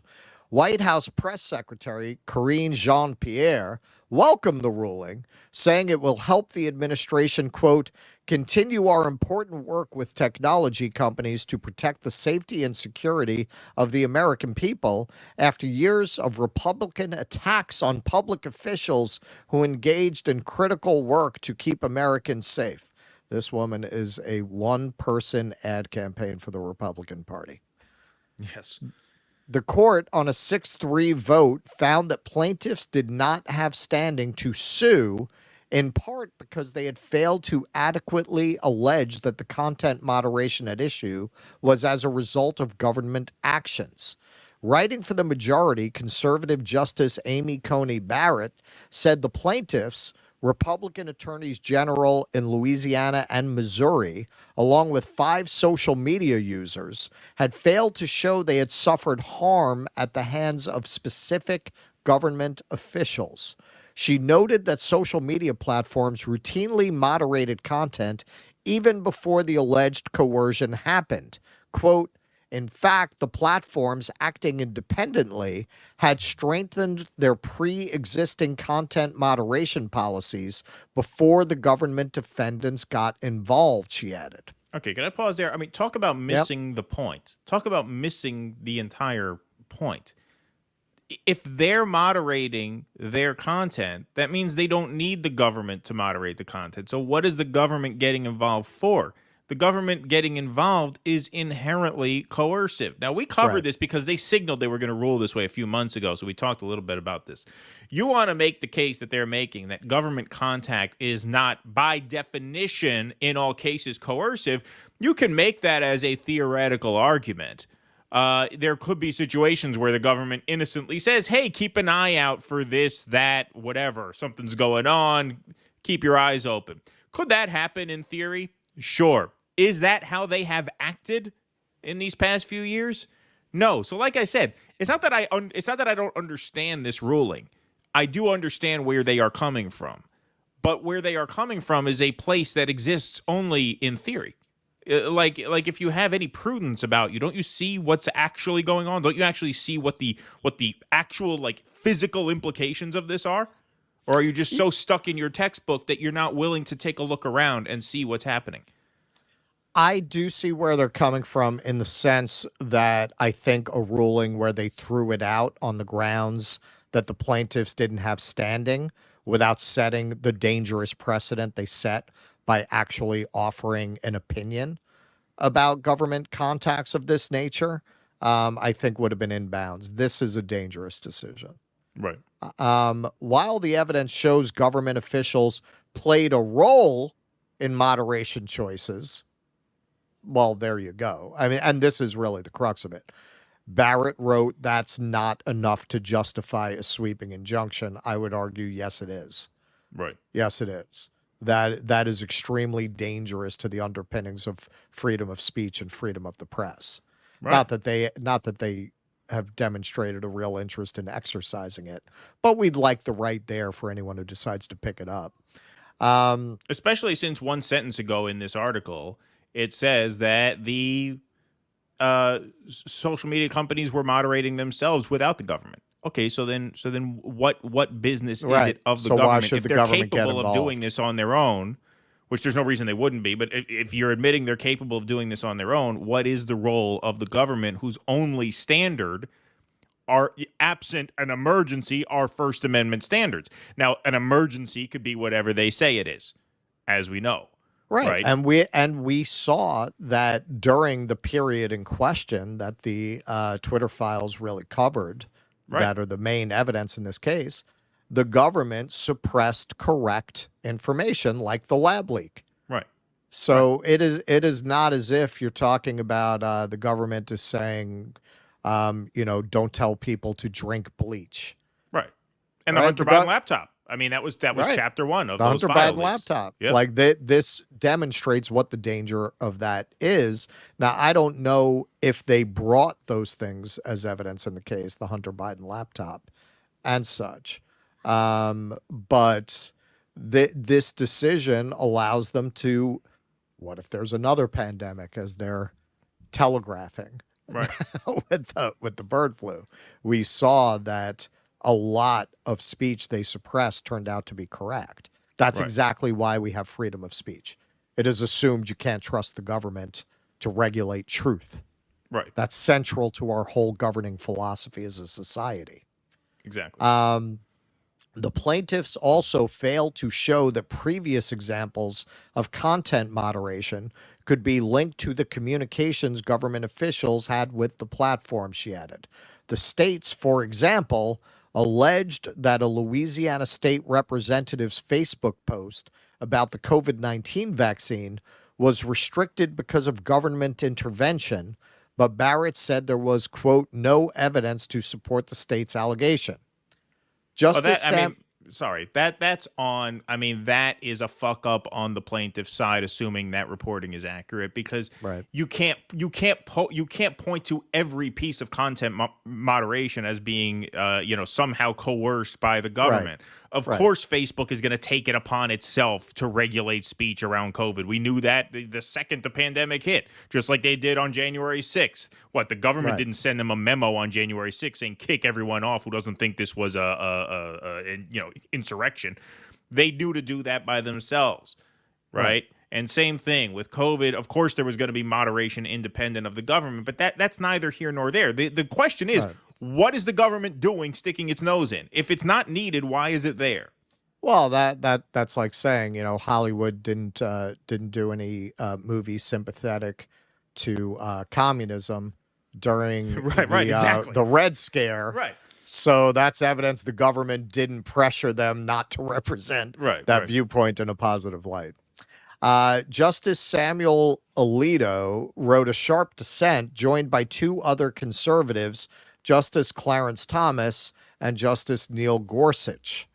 Alito suggested the dispute was, quote, one of the most important free speech cases to reach this court in years, saying the government actions were blatantly unconstitutional.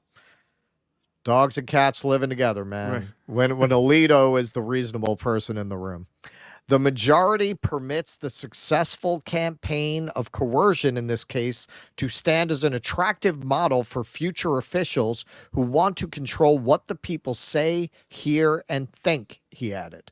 That the coercion was more subtle than other examples made it even more dangerous, Alito said. Janine Younes, a lawyer at the New Civil Liberties Alliance who represents the individual plaintiffs, said that the court had, quote, green-lighted the government's unprecedented censorship regime, unquote. Her clients include doctors who questioned COVID-19 policies and Jim Hoft, founder of the Gateway Pundit, a right-wing news site. Hoft had claimed that posts about a notorious laptop owned by Hunter Biden, President Joe Biden's son, were suppressed. All right, so there you go. But Barrett wrote in Wednesday's ruling that there was no evidence to show the content moderation decisions could be traced to the FBI or the Cybersecurity and Infrastructure Security Agency, as he claimed. Barrett pointed out that Hoft cited an allegedly censored post written by his brother, not one he wrote himself, which was another reason why he could not show harm. And that is a fuck up from the lawyers. Right. Like you should know that you can't demonstrate harm to him because his brother's post was bad. It sounds like the people bringing this case were kind of fucking incompetent. A little bit. Yeah. Alito focused on another plaintiff, health activist Jill Hines, who Barrett agreed had the best argument for standing. Hines was subject to content moderation by Facebook over posts she wrote questioning pandemic health guidance, including the use of vaccines, at a time the government was communicating with social media companies on the spread of misinformation. She also reposted content from vaccine skeptic and independent presidential candidate Robert F. Kennedy Jr. Alito wrote that God. Well, that's a cardinal sin. Alito wrote that it is, quote, reasonable to infer that the efforts of the federal officials affected at least some of Facebook's decisions to censor Hines. The case is one of two that the justices decided this term on the practice known as jawboning, in which the government leans on private parties to do what it wants, sometimes with the implicit threat of adverse consequences if demands are not met. Exactly. How is that not unconstitutional? Clearly. Alex Abdo, litigation director of the Knight First Amendment Institute at Columbia University, which has raised concerns about the dangers of jawboning, said the court missed an opportunity to clarify the law on the issue. Quote, the platforms are attractive targets for official pressure, and so it's crucial that the Supreme Court clarify the line between permissible attempts to persuade and impermissible attempts to coerce, he said. This guidance would have been especially valuable in the months leading up to the election. So this is part of what's so dangerous about this, and this kind of goes back to some of what we discussed in the Tucker segment.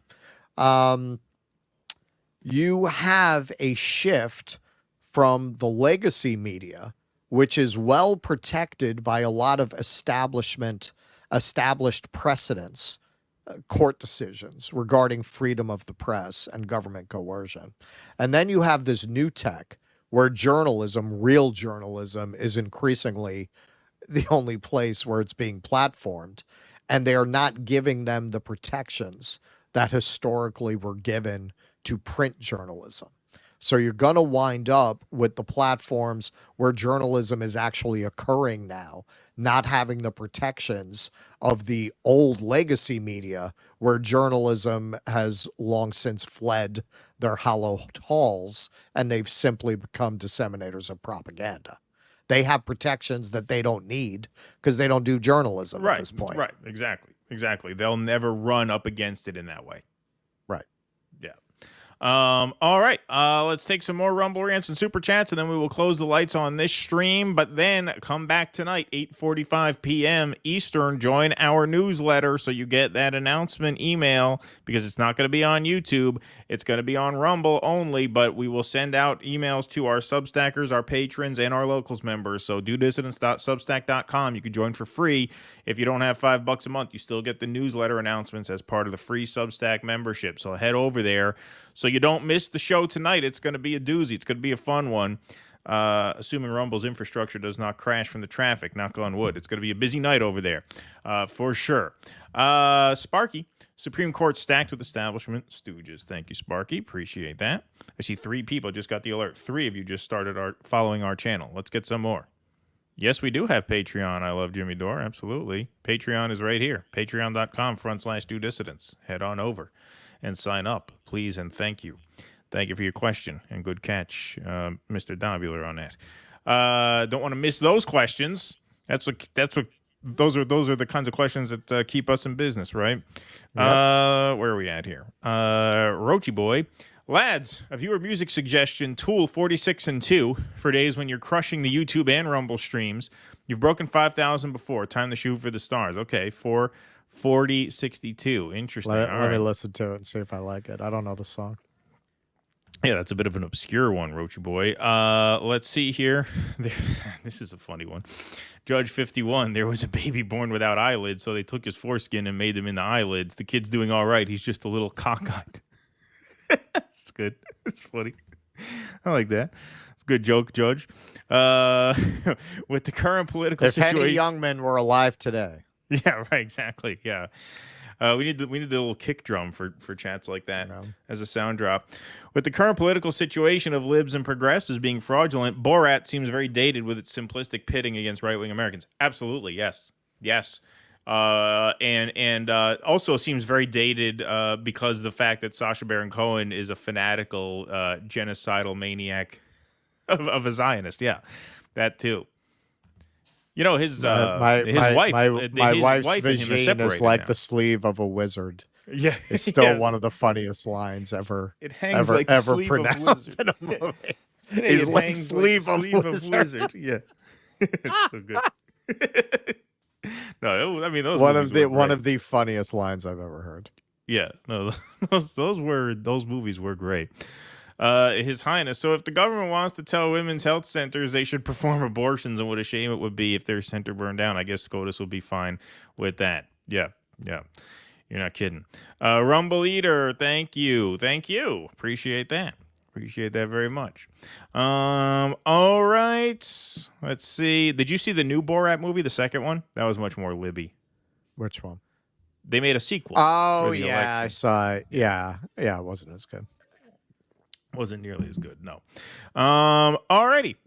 Folks, that is our show today. We're going to close the lights on this stream, but make sure, if you are over on YouTube right now, make sure you go subscribe to our Rumble channel so that you are alerted tonight. We will see you at 8:45 in advance of the debate, which will be streaming over on Rumble as an exclusive stream tonight. So we are going to break after part 1 of our day-night doubleheader here, and we will see you all in just about 8.5 hours. It's going to be a fun, raucous time. Don't miss it. Be there with us. We will see you guys at 8:45 p.m. tonight. Thank you very much for waking up early this morning and hanging out with us for these couple of hours. This was a fun one, another fun week in the can. This is also our final 4-stream week for the time being. Starting in July, we're going on a modified schedule because my third baby is coming soon. So we're going to be doing 3 streams a week, Sunday, Tuesday, Thursday. For the time being, we will be supplementing those streams with pre-recorded content, interviews, video essays, monologues, and things like that. So you'll still be seeing plenty of us, but we will be live 3 days a week starting next week. Which is part of why we're putting in the time this week, doing a doubleheader today. And so we will see you guys all at 8:45 p.m. tonight. Don't miss it. That is going to be one hell of a time. Until we see you then, thanks for this morning. Be safe and be well. Courage. Please clap.